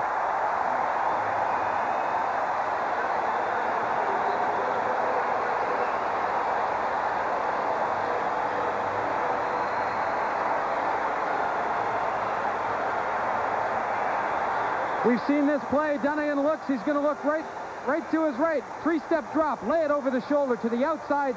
Pass Skipper so Williams can adjust. You see there was 2 or 3 yards so Williams could slide towards the sideline, adjusted the ball, and he grabs a big one. And we've just witnessed a superb job of directing a football team by your quarterback. Matt Dunnigan, very sharp, mixing his plays, and then throwing the perfect strike to Dave Williams, his second touchdown of the night. This CFN game is brought to you by Foster's Lager.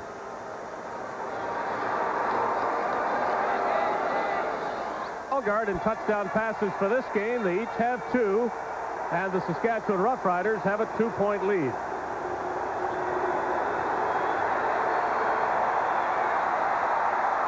Riders with Ferdinand returning the kickoff of Louis Pasaglia to the 46-yard line.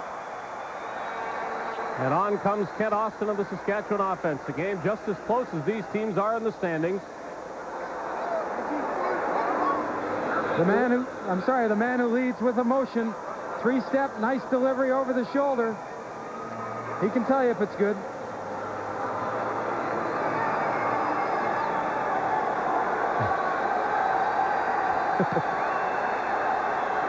First down Riders for the 45. A flag quickly goes down. So does Narcisse after he makes the catch up at the 50.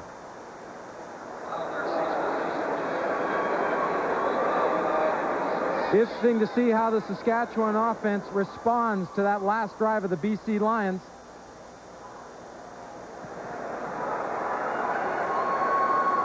No penalty. That was a great call. Well, he was practicing, I guess. I'd like to go back to that last drive by the BC Lions and the leadership of Matt Dunnigan. It's that kind of play, and as you know, Neil, you've played the game. When a quarterback can take charge like that in a tough football game, for a while there, it looked like the Lions were going to let it slip away. They were on the ropes. They're very much back in this football game because of number 16. That's right.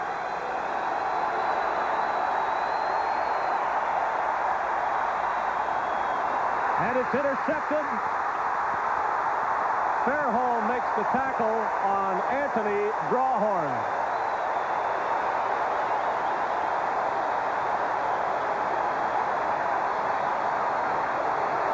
Well, they're romping and stomping right now at BC Place Stadium. These fans have come alive.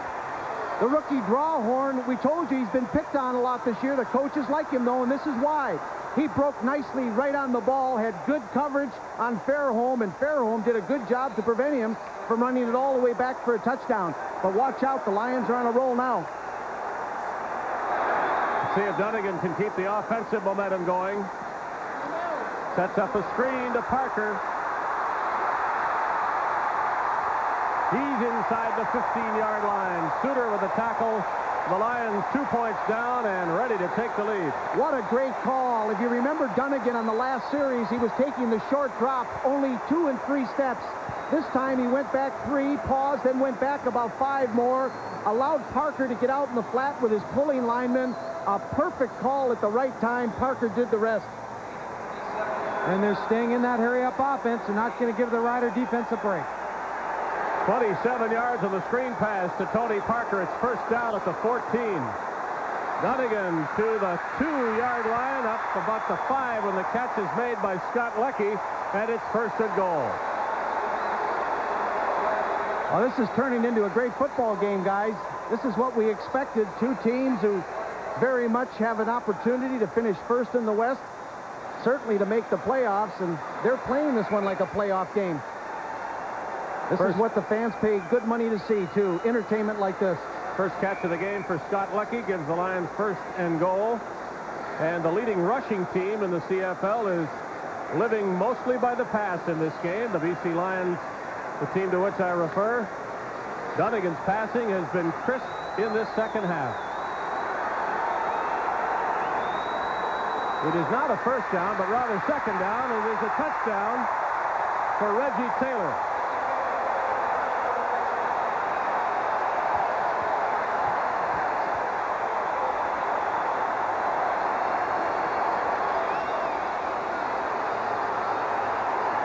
Down in close, the BC Lions choose to stay with the regular offense to go for the sweep, but look at the splits. They're spread out. They're not bunched in. Gives the offense a better chance and better angles blocking, but I don't think you can say much about that except an excellent effort by Reggie Taylor, getting to the outside, getting his shoulders and helmet upfield and getting in the end zone. And a beautiful lead block by the fullback, Anthony Parker, which he does so well. Louis Pasaglia's convert makes the score BC 24 and Saskatchewan 19. We pause 10 seconds for the stations from coast to coast to identify themselves. You're watching the Canadian Football Network. Enabling Taylor to cut it back into the end zone, but certainly the key initial block was provided by the fullback, Anthony Parker. It's this sort of excitement that the Lions have been able to generate in the Dome that I think has helped them win so many games in this stadium. The fans, when they are involved, do help the home team. There's little doubt of that. And the Lions have often provided this sort of spark by their defense, but this season the offense has shown this sort of ability to take over a game.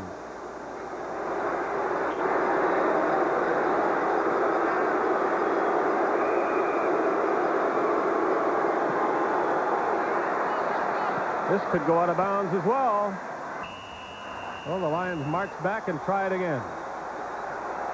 You know, you're talking about the 13th man, the home crowd, and Dave, you know, I've been a broadcaster with BC Lions on radio, and really one of the great experiences I had is when this Dome was sold out in 83 and 84, particularly the playoff games, and the noise, the din is just unbelievable, and it has to be a big advantage for BC. We should point out, though, that it doesn't have to be full to be noisy here. No, that's right. It's noisy tonight. What would you estimate the crowd? Well,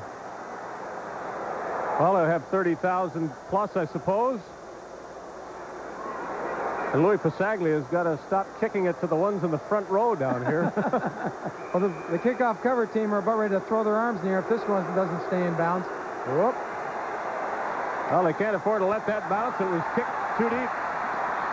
Ferdinand spinning to the 49-yard line. They'll probably give him the 50-yard line, so good field position for Saskatchewan. But now it's up to Kent Austin and the Riders to reestablish the offense that has been largely missing in this third quarter. Well, something that Austin had some success with earlier on was throwing over the middle to Elgard. But you can't throw the football if you haven't got time, and I think that offensive line is going to have to gather themselves together a bit, pick up the stunts a little bit better, and settle down.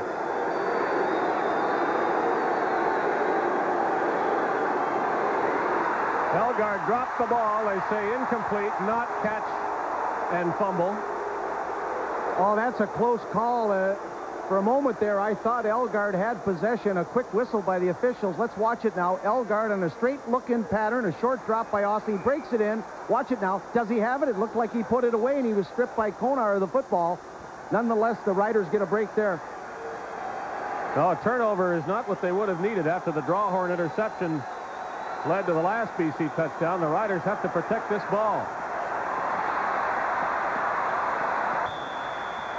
Braswell makes the tackle, makes it hanging on to Tim McRae, not letting him turn and go upfield. So a very short gain will bring Terry Baker on for a Saskatchewan punt. Braswell plays this pretty well. He's out behind McRae now. He doesn't over-pursue. McRae tries to anticipate and feel that there's a man behind him. Just as he's catching the ball, he spins inside, but Braswell gets an opportunity to put the brakes on and show his strength by pulling him down with one arm. Crawford back for BC by himself. Baker trying to kick it away from him and make Larry Crawford run. And Crawford has to watch it go out of bounds, so that's a pretty good punt from Terry Baker's perspective. Inside the 15-yard line, no return. Well, I don't think there's any question, watching this game with us, the momentum has shifted drastically in this game. The Lions now seem to be on top of their game. And what a learning experience for this young Rider team, too. Here they had a game that appeared to be pretty well in control, and all of a sudden it slipped away from them. Neil, you've been in games like this. It's an eerie feeling when you let it go, too, isn't it? It is, and I think you have to get more out of your offense right now. Going in for two plays, getting out and getting the ball back into the Lions' hands and Matt Dunnigan's hands is potentially pretty scary. The offense is going to have to hold on to it. Dunnigan 8 of 9 in the third quarter alone. He drops the ball. That's a loose ball, and it's a Saskatchewan touchdown in the arms of Gary Lewis. Well, so much for momentum. It has shifted again. And who would have thought it? Matt Dunnigan had his receiver open. It looked like he was going to pull the trigger, and for whatever reason, he decided not to throw the football. What a great play by the Riders. I think he decides because the coverage is there. Good job by the defense. Heads up, watch this. He's going to knock it in the end zone. Then go get it. One bounce, and he's on the run. And you know who made the big play? The former BC Lion tackle, Rick Clausen, who is so fired up for this football game. He came to the stadium at 3:30 this afternoon. And he is playing, like he said when he was traded, like an untamed pit bull. Ridgway's convert puts Saskatchewan back in front. The Lions lead didn't last long, and Rick Clausen indeed punched the ball out of Matt Dunnigan's arms, and Gary Lewis was the guy who gets the touchdown. Clausen the credit. Well, you're going to see Dunnigan come out, as you said, Tom, pull up. He wants to throw to his left. Right about here, he's ready to let the ball go, but the coverage, the defense is sliding. There's no place to go, and Rick Clausen, he does it. He's not splashy, not spectacular, but you look for big plays, you can bet he's going to be around it. And what a job he did handling offensive guard Jamie Buis. Clausen took him right on at the line of scrimmage. You know, a defensive lineman has to have that initial contact, but then he must use his hands and his legs. Clausen, that was vintage teaching film right there. He took on the guard, shuck him off, and went right to the quarterback and made the big play and stripped Dunnigan of the football. He's not too excited about this game, is he? He's sky high. Lions have turned the ball over 4 times. The first 3 really didn't hurt them too much, but this could be devastating. That turnover directly turning into 7 points. Well, Matt Dunnigan leads the CFL in a number of categories in the offensive department, like attempted passes, completions, touchdown passes, and so on, but he also leads in the most fumbles. That was his 10th fumble of the season. This, the 11th game. Well, we said earlier, these teams are 1-2 in fumbles in the league. BC number 1 and Saskatchewan number 2. One of those categories you don't want to lead, and that's as damaging a fumble as there can be when it results in a touchdown. This is a sight Saskatchewan fans have to be a little bit concerned about. Jeff Fairholm receiving some attention on that right ankle. Well, we had a feature on this outstanding rookie for the Riders at our halftime intermission. He came from a passing offense college, which is rare these days, the University of Arizona. And talking to the Rider coaches and people who follow the team all year long, said maybe he's the most promising rookie they've had in 6 or 7 years. Don Gregory can't look favorably upon this development as Fairholm limps off. In the third quarter, after Dave Ridgway made a single, the Lions struck for an 18-yard TD to David Williams over Harry Skipper, and then took the lead on a 5-yard run by Reggie Taylor. Anthony Drawhorn's interception starting that drive. And just moments ago, Matt Dunnigan fumbled after being hit by Rick Clausen. Here's Dunnigan running. Boy, this BC offense is a whole lot of Matt Dunnigan tonight, isn't it?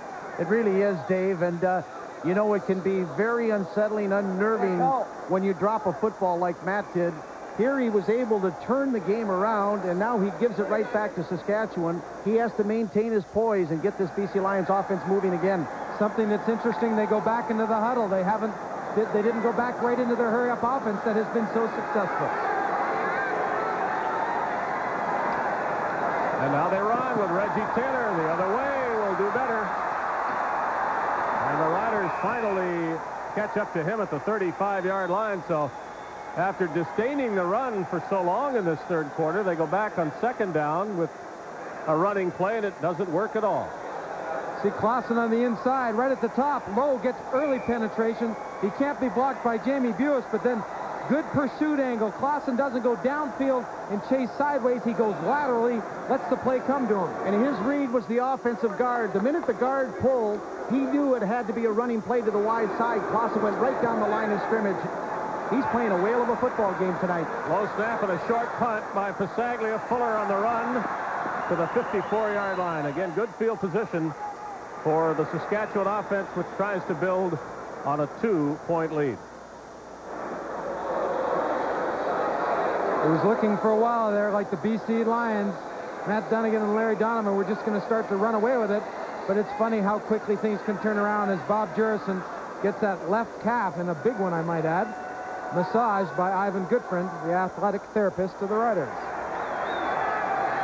So the Riders have regained the lead. It's not because their offense is back in gear. And McCray gets a short gain to the Lions 54 on first down. You know, I'd like to make a comment about James Quick Parker. He is coming off really what could be or could have been a career-ending injury. Parker off the football very quickly. He gets a piece of McCray. He wasn't able to hold on. But, you know, this guy was one of the greatest football players I've ever seen when he was right, Neil. And he's a class act to boot. What a catch. If they rule it, Nelson.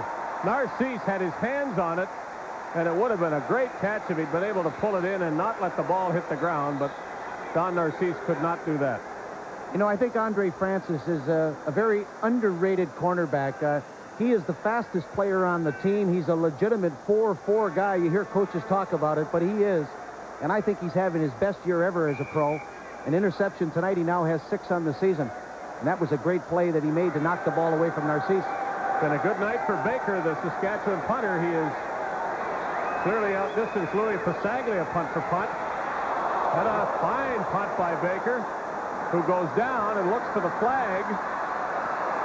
Crawford on the run inside his 5-yard line is spilled. Baker was clearly hit, and a flag was not thrown. And what a great punt that Terry Baker unloaded. How is Priority Post EMS Courier better connected? Through an experienced national network with reliable next business day delivery most everywhere in Canada and all the choice, convenience, and price features you'll ever need. Through better connections to the U.S. and through the EMS Courier network, better connected to Europe and to over 60 countries right around the world. Priority Post EMS Courier, Canada's better business connection.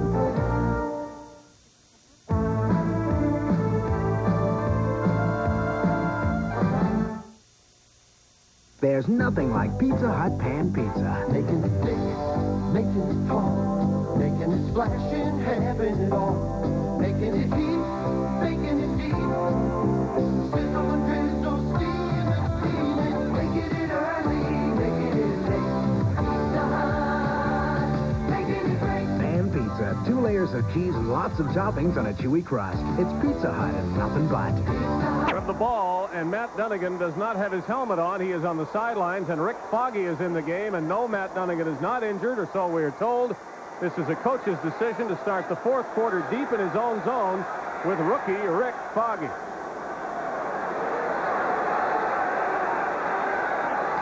Who will throw a pass. No, he won't. He goes down, scrambling to get back to the line of scrimmage. We just saw Dunnigan's statistics, 16 of 22. That is not all that shabby. And what a pressure-packed situation to put a rookie in a most important football game. Foggy is a good talent. He lacks experience, but he's going to get some here tonight. Oh, my goodness. Well, maybe the intent was to have him try to run. He can do that well, but of course, so can Dunnigan. Foggy playing around in his own end zone and falls down there. Throws the ball away. That's 2 points.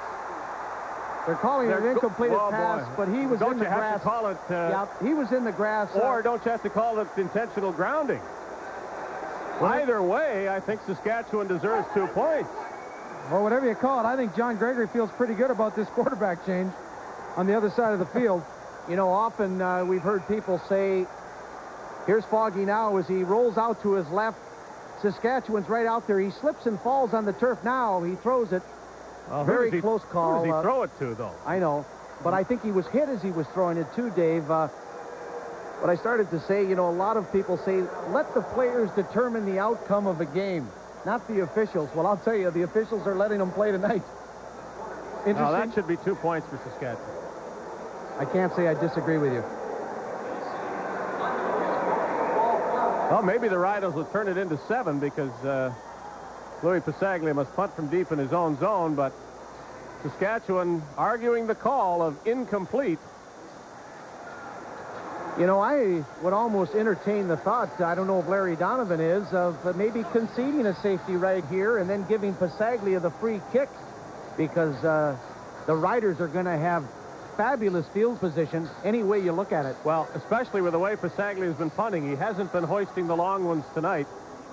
And if he gets an average kick by average distance of this game anyway, the Riders indeed are going to be in good shape maybe for a Ridgeway field goal. And there's still 14 minutes remaining in this football game, a lot of time. I'm not so sure that wouldn't be a bad idea. Give up the safety. He's got a while to think about it with Jurison down on the field for Saskatchewan. Well, the coaches have some time to think about it, too. Right now, Larry Donovan just staring out to his offensive unit. Well, he'd only be giving the 2 points that he thought he'd given up perhaps for a moment there when he saw that ball, when he saw Foggy go down and then the ball come out. But after you escape that, maybe you don't want to give the 2 points. Well, I think you've got to consider yourself lucky and hope that Louis catches a hold of one and sends it 50 yards as Bobby Jurison comes off, wiggling that neck a bit. I guess he just got a little bit stunned, jammed it in. Why not give up the 2? Saskatchewan's probably going to get a minimum of 3 anyway.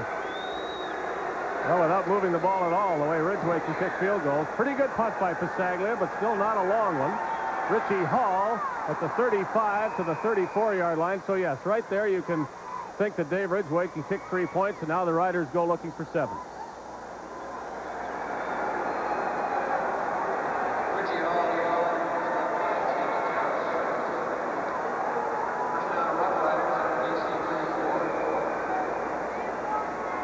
Well, it's easy to make the call from up here in the booth. Very difficult for those coaches under pressure on the sideline. Well, you put a lot of pressure on your defense when you make a decision and go with something like they are. From the 34-yard line, Kent Austin trying to get it all, and he throws it too far. And Francis was waiting to get an interception and would have done so if Narcisse had not tipped the ball away. Well, Larry Donovan was telling us yesterday about the progress of Rick Ryan. You're looking at him, number 8, playing safety. Says the biggest asset he has right now is, you see Austin rolled and throw back, is his quickness and his smarts. Look at this.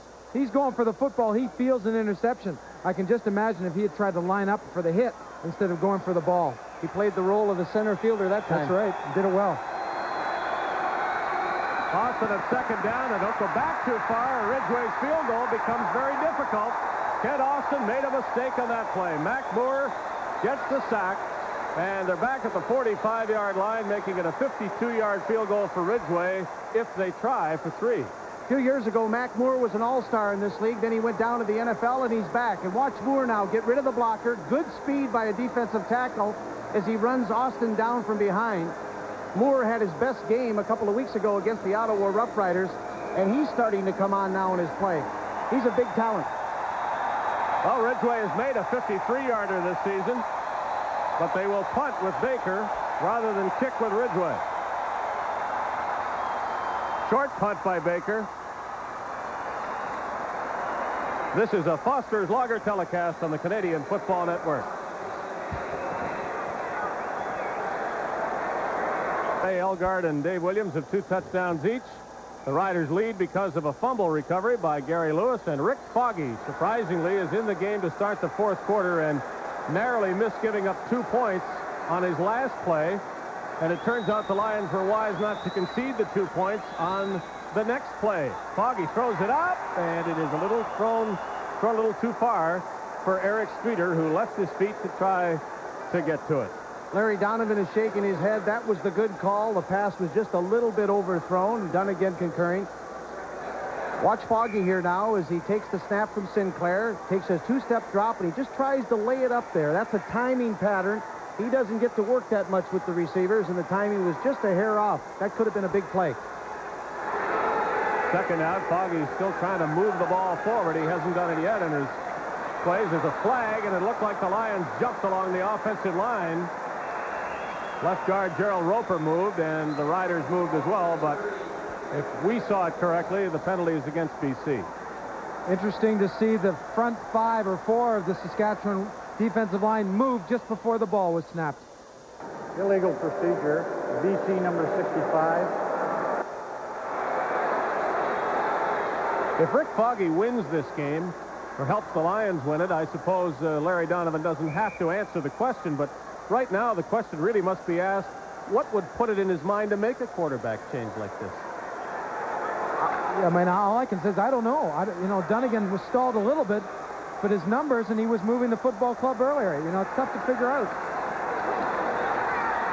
Foggy gets some time to throw this one and finds a receiver.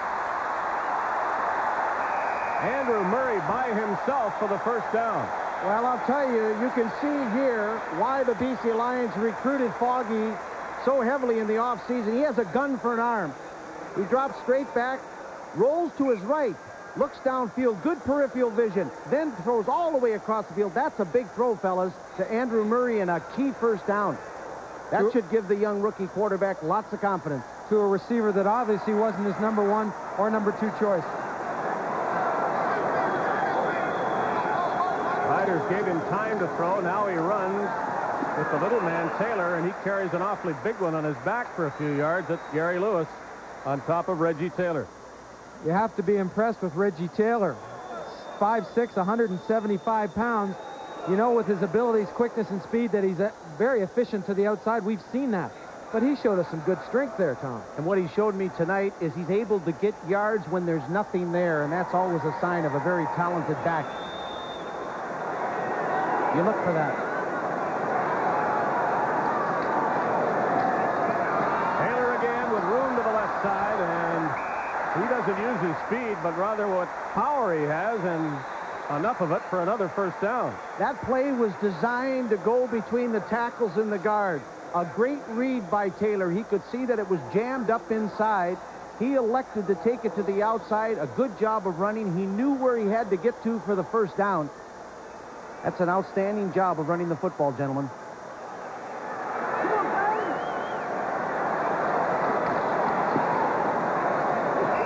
On the ground with Jamie Terrace running to the 50-yard line. So Rick Foggy starting to settle down and move the ball. And Matt Dunnigan watches along with Larry Donovan and the coaching staff from the sideline. See Matt Dunnigan right there signaling the play in. Either that or it's a dummy just to throw off the defense. Or he's ordering a pizza, one or the other.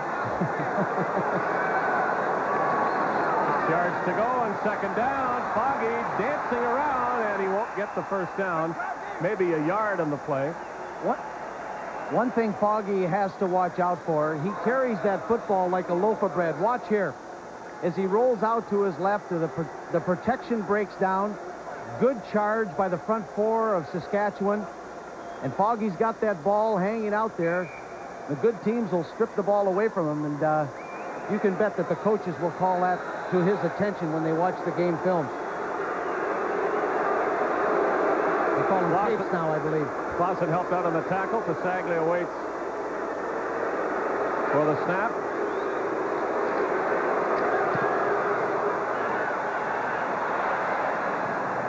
The ball hit a line, and that amounts to no yards. Some rough stuff over on the sidelines. We don't see a flag thrown yet, but there has been one thrown for no yards against BC, so an unlucky bounce is going to hurt the Lions.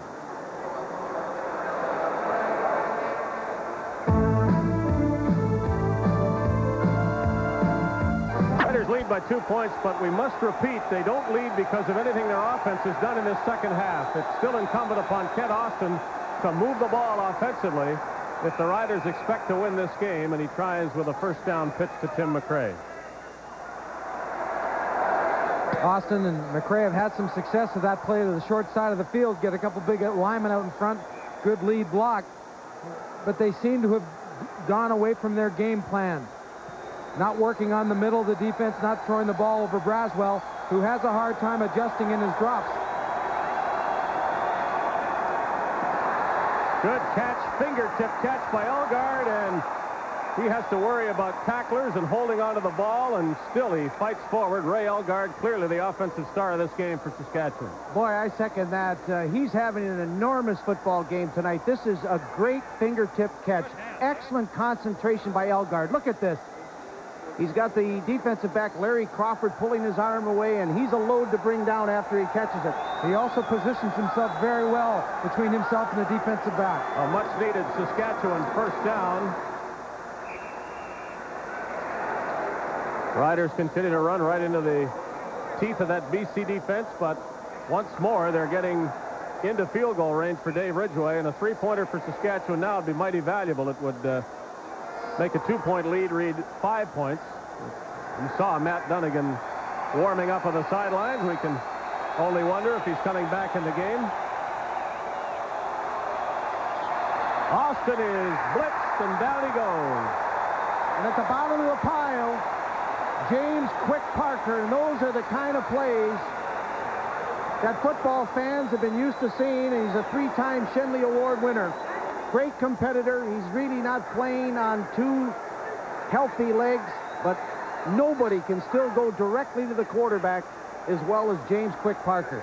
You know what he does so well is get up the field, make the blocker commit that he's going wide, and then stop, come down underneath when he's just about parallel to the quarterback and lunge to the quarterback. He does that so well. Twice the Riders have been in Ridgway's field goal range, and Austin has been sacked to take them out of it, and Baker has come in to punt. So you wonder if Saskatchewan had been able to try field goals, what the score might be. But as it is, the Lions can kick a field goal and win it with 6:45 left. If no other points are scored, that is, because Saskatchewan leads right now 26-24. Matt Dunnigan has returned to quarterback the BC Lions with 6 minutes and 40 seconds left in the fourth quarter. First down BC at the 20-yard line, and they are down by 2 points.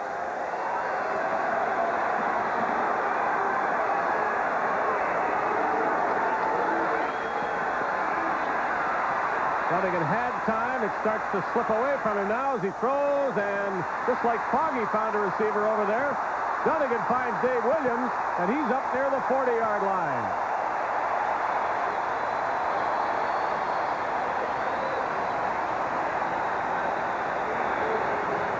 Matt Dunnigan able to improvise. Watch the job that Reggie Taylor does on Lewis right there in front of him. Mismatch of about 100 pounds allows Dunnigan to get back deeper and throw the out, a long out, to Williams.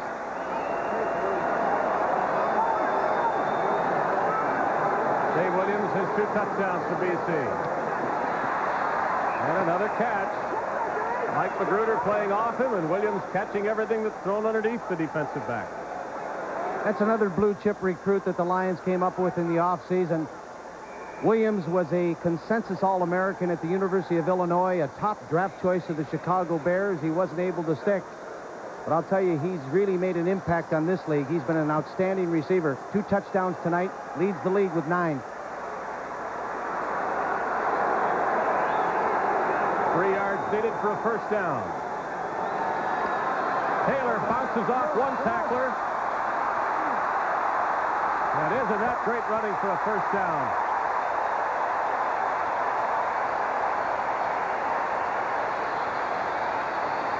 Well, the fans are on their feet again. This has been that kind of football game. Ups and downs by both teams. Reggie Taylor talking about a guy getting yards when there isn't any. He starts to his right. He breaks a tackle. Remember, he's only 5'6", 170 pounds. Then great quickness to the outside. Tremendous determined running. This kid is in the football game. Boy, Vince Goldsmith couldn't have had a better shot at bringing Reggie Taylor down, and he missed him. And here's a pass thrown and intercepted.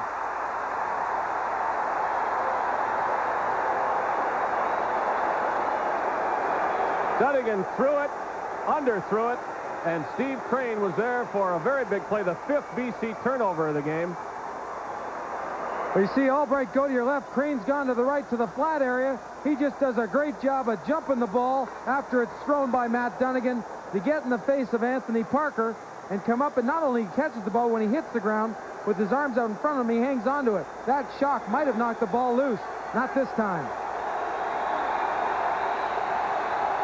From midfield after Crane's interception. Tim McRae's turn to break some tackles and get some yards. Following this game, we will select the Foster's most valuable player, and it's going to be a tough choice. Obviously, could be a player from either team. With less than 4 minutes to go and 2 points separating these clubs.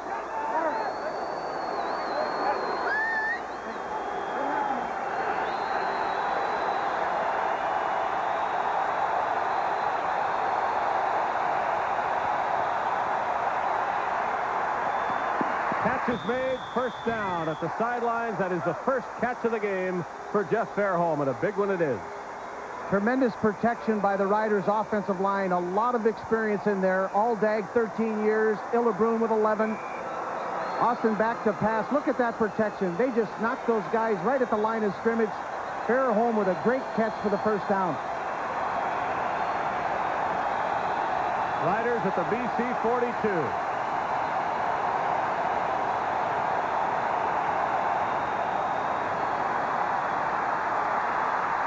McRae reaching for the 34-yard line. They've got to go another couple of yards for a first down.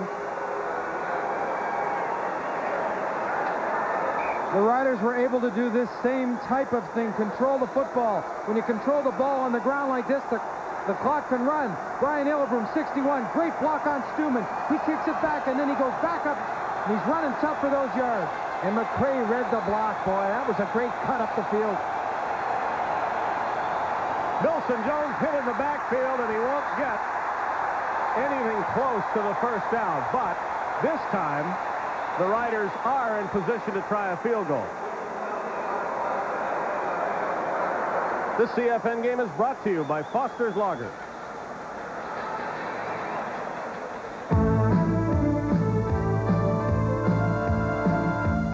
Range on 2 other occasions. The Riders can try for 3 points this time. And Ridgway, who seldom misses, doesn't when it counts now. The Saskatchewan Roughriders lead by 5, and the Lions are going to have to think touchdown instead of field goal with 2:29 to go. Dave Ridgway has been fighting a sore back for the last 4 or 5 weeks. He said today before the game it's almost 100%. Got that sore back carrying some heavy weight. Their boards up to a room that they're building for what he and Nancy are expecting a child in the next couple of weeks. So got to learn to hire somebody to carry that drywall or whatever it is that he hurt himself with. Well, if there is a better field goal kicker in all of professional football, better than Dave Ridgway, I don't know who he is. He is just having a banner year. He came into this game connecting on 32 of 36 field goals. He's 2 of 3 tonight. A great clutch kick right there to give the Riders a little breathing room. The Lions need a touchdown now to go ahead. I think the one thing, gentlemen, that has impressed me the most about this football game tonight has been the intensity level and the effort put forth by both teams. It would be a shame to see either team lose this kind of game. You take the little bit of chippiness that we have seen out earlier on, and you're right. I think the level of intensity has been as high as we've seen this year, and that usually produces great football. Nice deep kick by Ridgway to Drawhorn, and he's not down yet. Anthony Drawhorn touched with his hand, but not with either knee, and he's up to the 42-yard line, giving the Lions pretty good field position with 2:21 to go. It is Matt Dunnigan, the quarterback. There shouldn't be any doubt about that, but we have to look after Rick Foggy started the fourth quarter. Dan Rasovich, all CFL player type when it comes to special teams.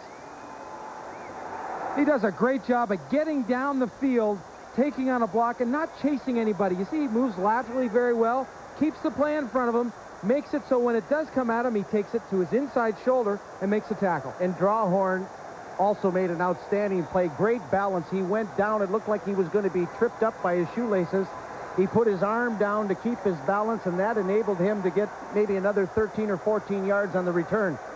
Now, the guy to watch on this drive for the Lions is quite obviously David Williams. He has been able to beat both Saskatchewan corners tonight, Harry Skipper and Mike Magruder. It's Magruder he's against now as Williams flanks left or to the top of your screen.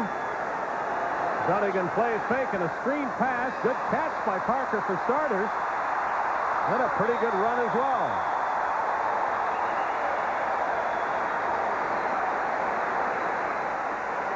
Rick Klassen did everything right for the Riders, the defensive tackle. We've talked about how pumped up he is. He goes right down the line of scrimmage. He read the draw play. Watch him right there. Watch the stiff arm from Parker. Big, strong guy.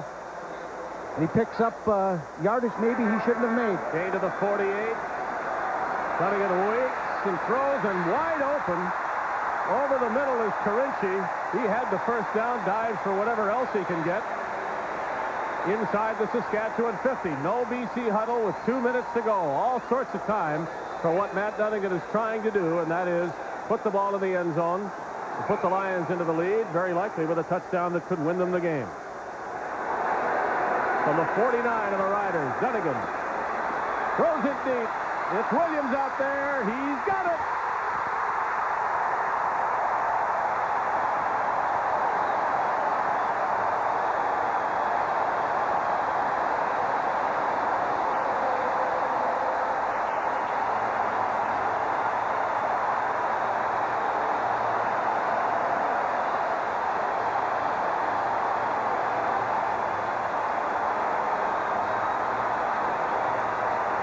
There's nothing like the long home run bomb in football. Look at this. Magruder trying to keep up. A little push there by Williams.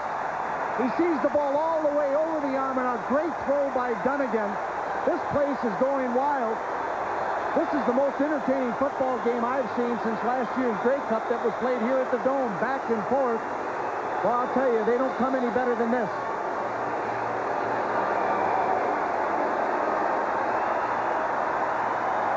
The Lions would like to think about trying for 2 on the convert. They lead by a single point now. If they make a 2-point convert, they would lead by 3, and the Riders could not win the game with a field goal.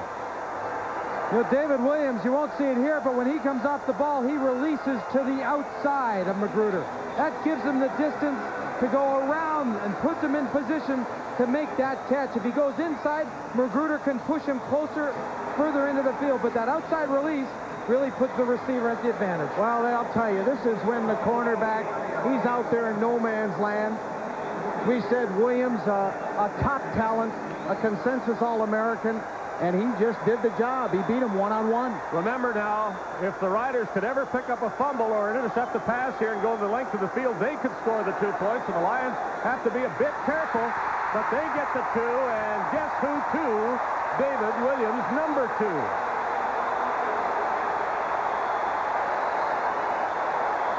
Well, I don't know about the most valuable player in this football game.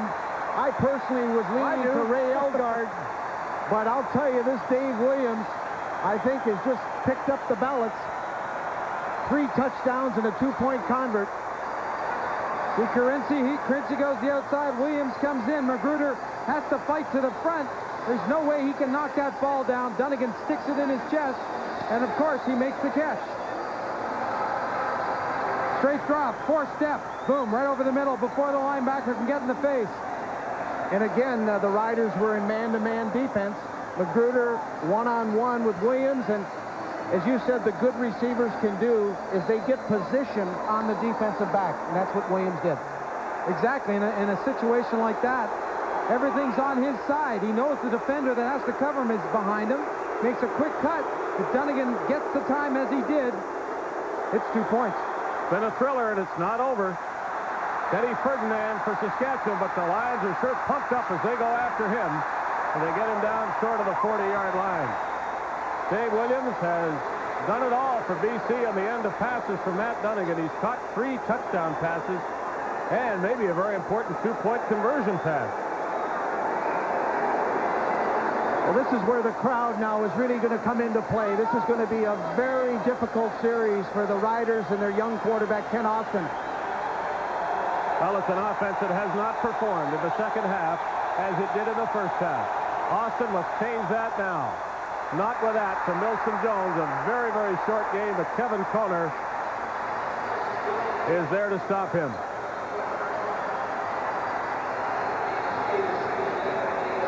And now it's the Riders up to the ball without a huddle.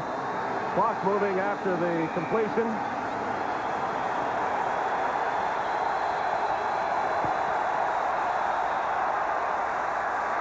Austin throws, and Ray Elgard isn't through in his personal duel with David Williams. Elgard makes the first down catch and keeps the Riders' hopes alive. You'd see that Austin's comfortable with Elgard. He's looking to him right away. Probably he'll throw the ball in there even if the coverage is tight because he knows he can come up with a football.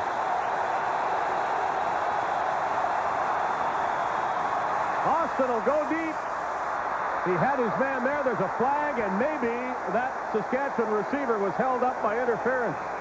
Andre Francis, I think he's going to be the guy detected. He grabbed him because he was beaten cleanly. Yep.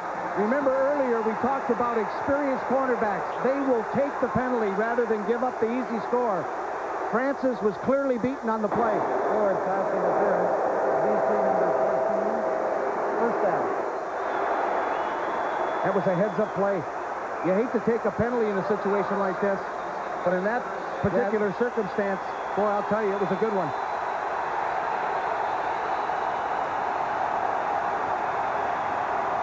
Austin will try it again. The man is there. That's Elgard for the touchdown.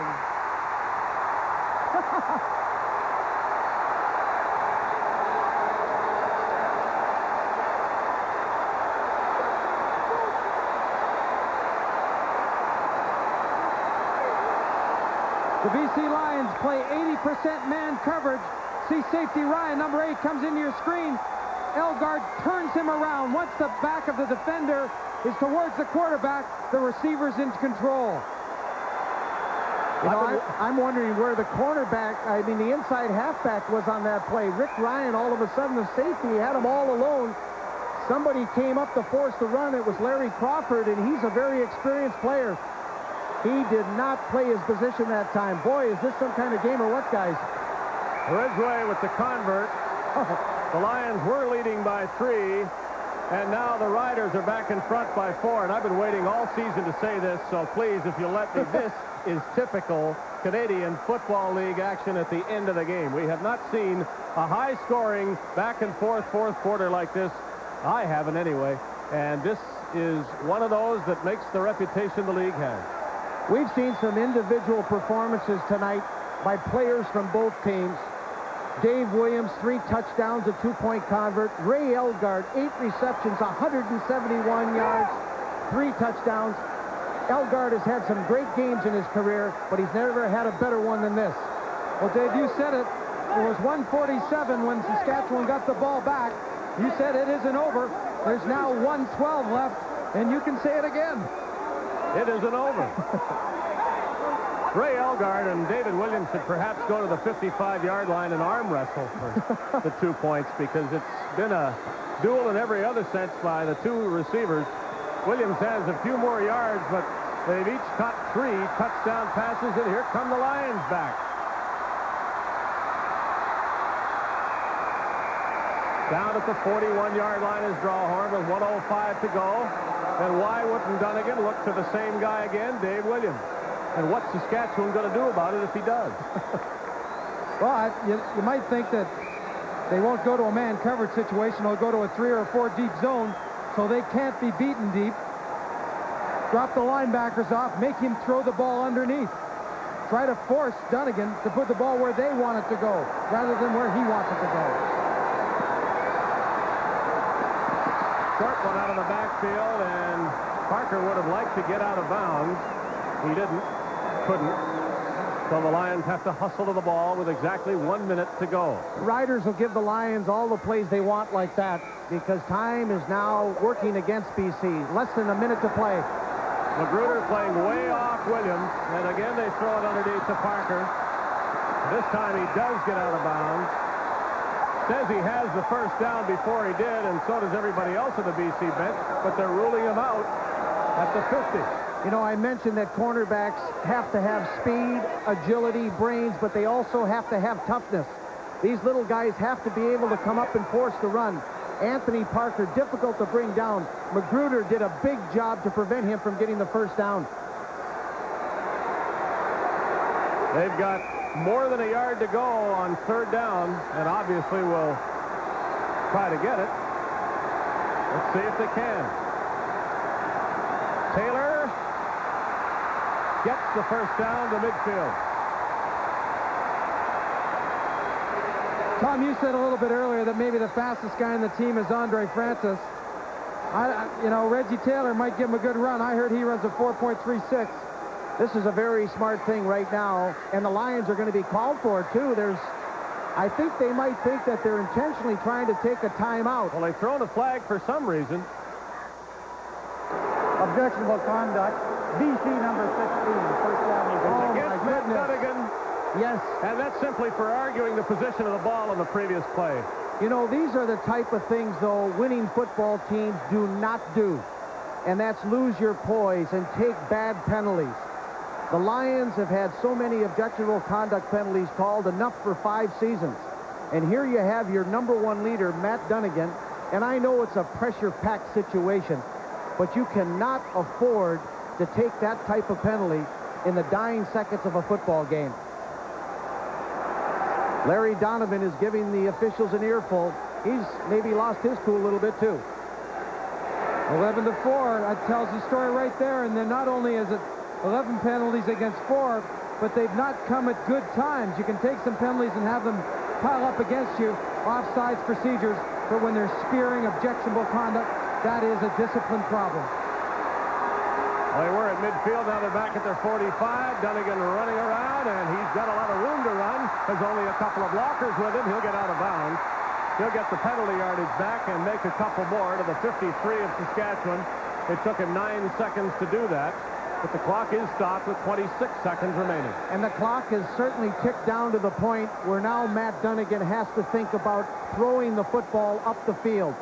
The 5- and 6-yard dump passes won't get the job done now. He's got to hope for a miracle, and number 2 is as good a guy to go to as any. That wouldn't be a miracle if he threw it to him the way they have played together tonight. Williams over on the left. Dunnigan throws it to the right. Catch is made by Andrew Murray at the 46. It is just shy of a first down with 22 seconds to go. So it's another third down play. They'd rather not be wasting time trying to get a yard or two, but that's what they have to do. Dunnigan for the first down to the 39, maybe the 38, with 18 seconds to go. Time for maybe 3 more plays, I would say. Does Dunnigan now try to go for it all, or does he still try to just work it down the field? No huddle. Here they go. Right now, he throws it to Dave Williams. No, he doesn't. The ball comes loose. Dunnigan waited just maybe half a second too long. He was all ready to go deep, and the time ran out on him, and the ball came loose, and the Lions are lucky they recover it. He said he wanted to go to Dave Williams. He was looking over there. There's no question. Look at him look to his right now. His left, our right. He just doesn't have the time. Williams has just made a long run and is just now getting back to the line of scrimmage. So can they try and send him deep again?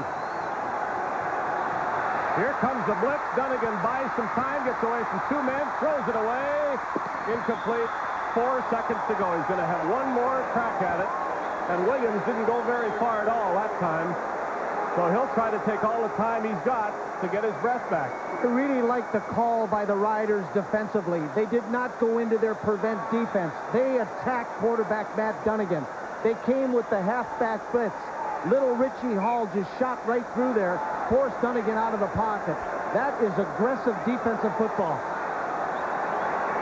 It's the time where you have to draw on everything you've got as a defensive player. They're going to be throwing 3 receivers to the left. The Hail Mary's going. There it is. It worked late in the first half, but not late in the second half. The game is over, and the Saskatchewan Roughriders have defeated the BC Lions by a score of 36-32 on Ray Elgard's 3rd touchdown catch with just over a minute to go. Here you see it, 3 receivers. Williams to the outside. Watch him start to hone in on this ball. It's gone. And I'll tell you, if anyone's going to get it, look at him lay out for it.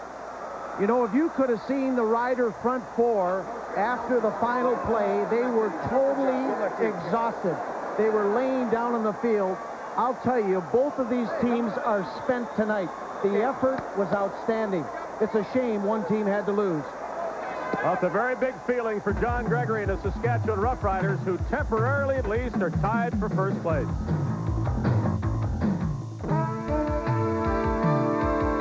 The Riders win their 3rd straight, hand the Lions only their 2nd loss at home this season. For a while, it looked like Dave Williams' 3rd touchdown catch with 1:47 to go would win it for the Lions. But with 1:12 to go, Ray Elgard's 3rd touchdown catch of the game won it for the Saskatchewan Roughriders, as Elgard was by himself running past safety Rick Ryan and into the end zone. And our Foster's Lager MVP is Ray Elgard. Ray, tell me what happened on the winning touchdown play. We were surprised to see you that far in the open. Yeah, on that last play, they brought the halfback blitz, left me and Rick Ryan. Ryan had to come over and cover man-on-man, and we just had a good play call for it. Our numbers, unofficial though they are on the screen. 8 catches, 171 yards, 3 touchdowns for you. Do you have a game in your career that rivals this one? I had a big game in college one time. First time my father ever saw me play, but it wasn't as big in yardage or touchdowns. But, you know, so this is the biggest as far as that goes. You started the season wanting, hoping, and trying to make the playoffs. For those Regina fans and for you fellows who've had some tough times, now you're tied for first place. Do you want more than just making the playoffs? Oh yeah, definitely. We figure we're pretty close to being in the playoffs right now, but we're trying to get, you know, home field advantage if we can in the first game, or the bye if we can into the final, you know, coming in first. So that's what we're going for, is first place. Ray, while you were on the sidelines, you were obviously watching what Dave Williams was doing. Did you feel this was almost a personal duel between the two of you, that whoever caught the most yardage or most touchdown passes might be on the winning team? No, I didn't think that for a minute. You know, I'm just watching the game and trying to do my best and hoping our defense can stop them, and, you know, it worked out in the end. But, you know, I don't look at it that way at all. You know, he had a great game himself. You know, I don't know how many yards he got, 3 touchdowns or something, and, you know, it's a tribute to him, but I'm just, you know, glad we came out on top. Okay, next is Hamilton back at home, and with a 3-game winning streak, you have to feel very good about that game and about what's happened in the past 3 contests. Yeah, we do feel pretty good about it. You know, we're in good shape as far as the playoff race goes. You know, Hamilton's going to be a tough game, but we're going to be cranked up. We got a couple days off to, you know, rest some guys and heal up some injuries, so it should be a pretty good game. Ray, congratulations. This was great entertainment, and the wide receivers on both sides certainly helped to make it that way, but nobody was more valuable, more outstanding in the end than Ray Elgart, number 81 of Saskatchewan. The Riders win it by a score of 36-32.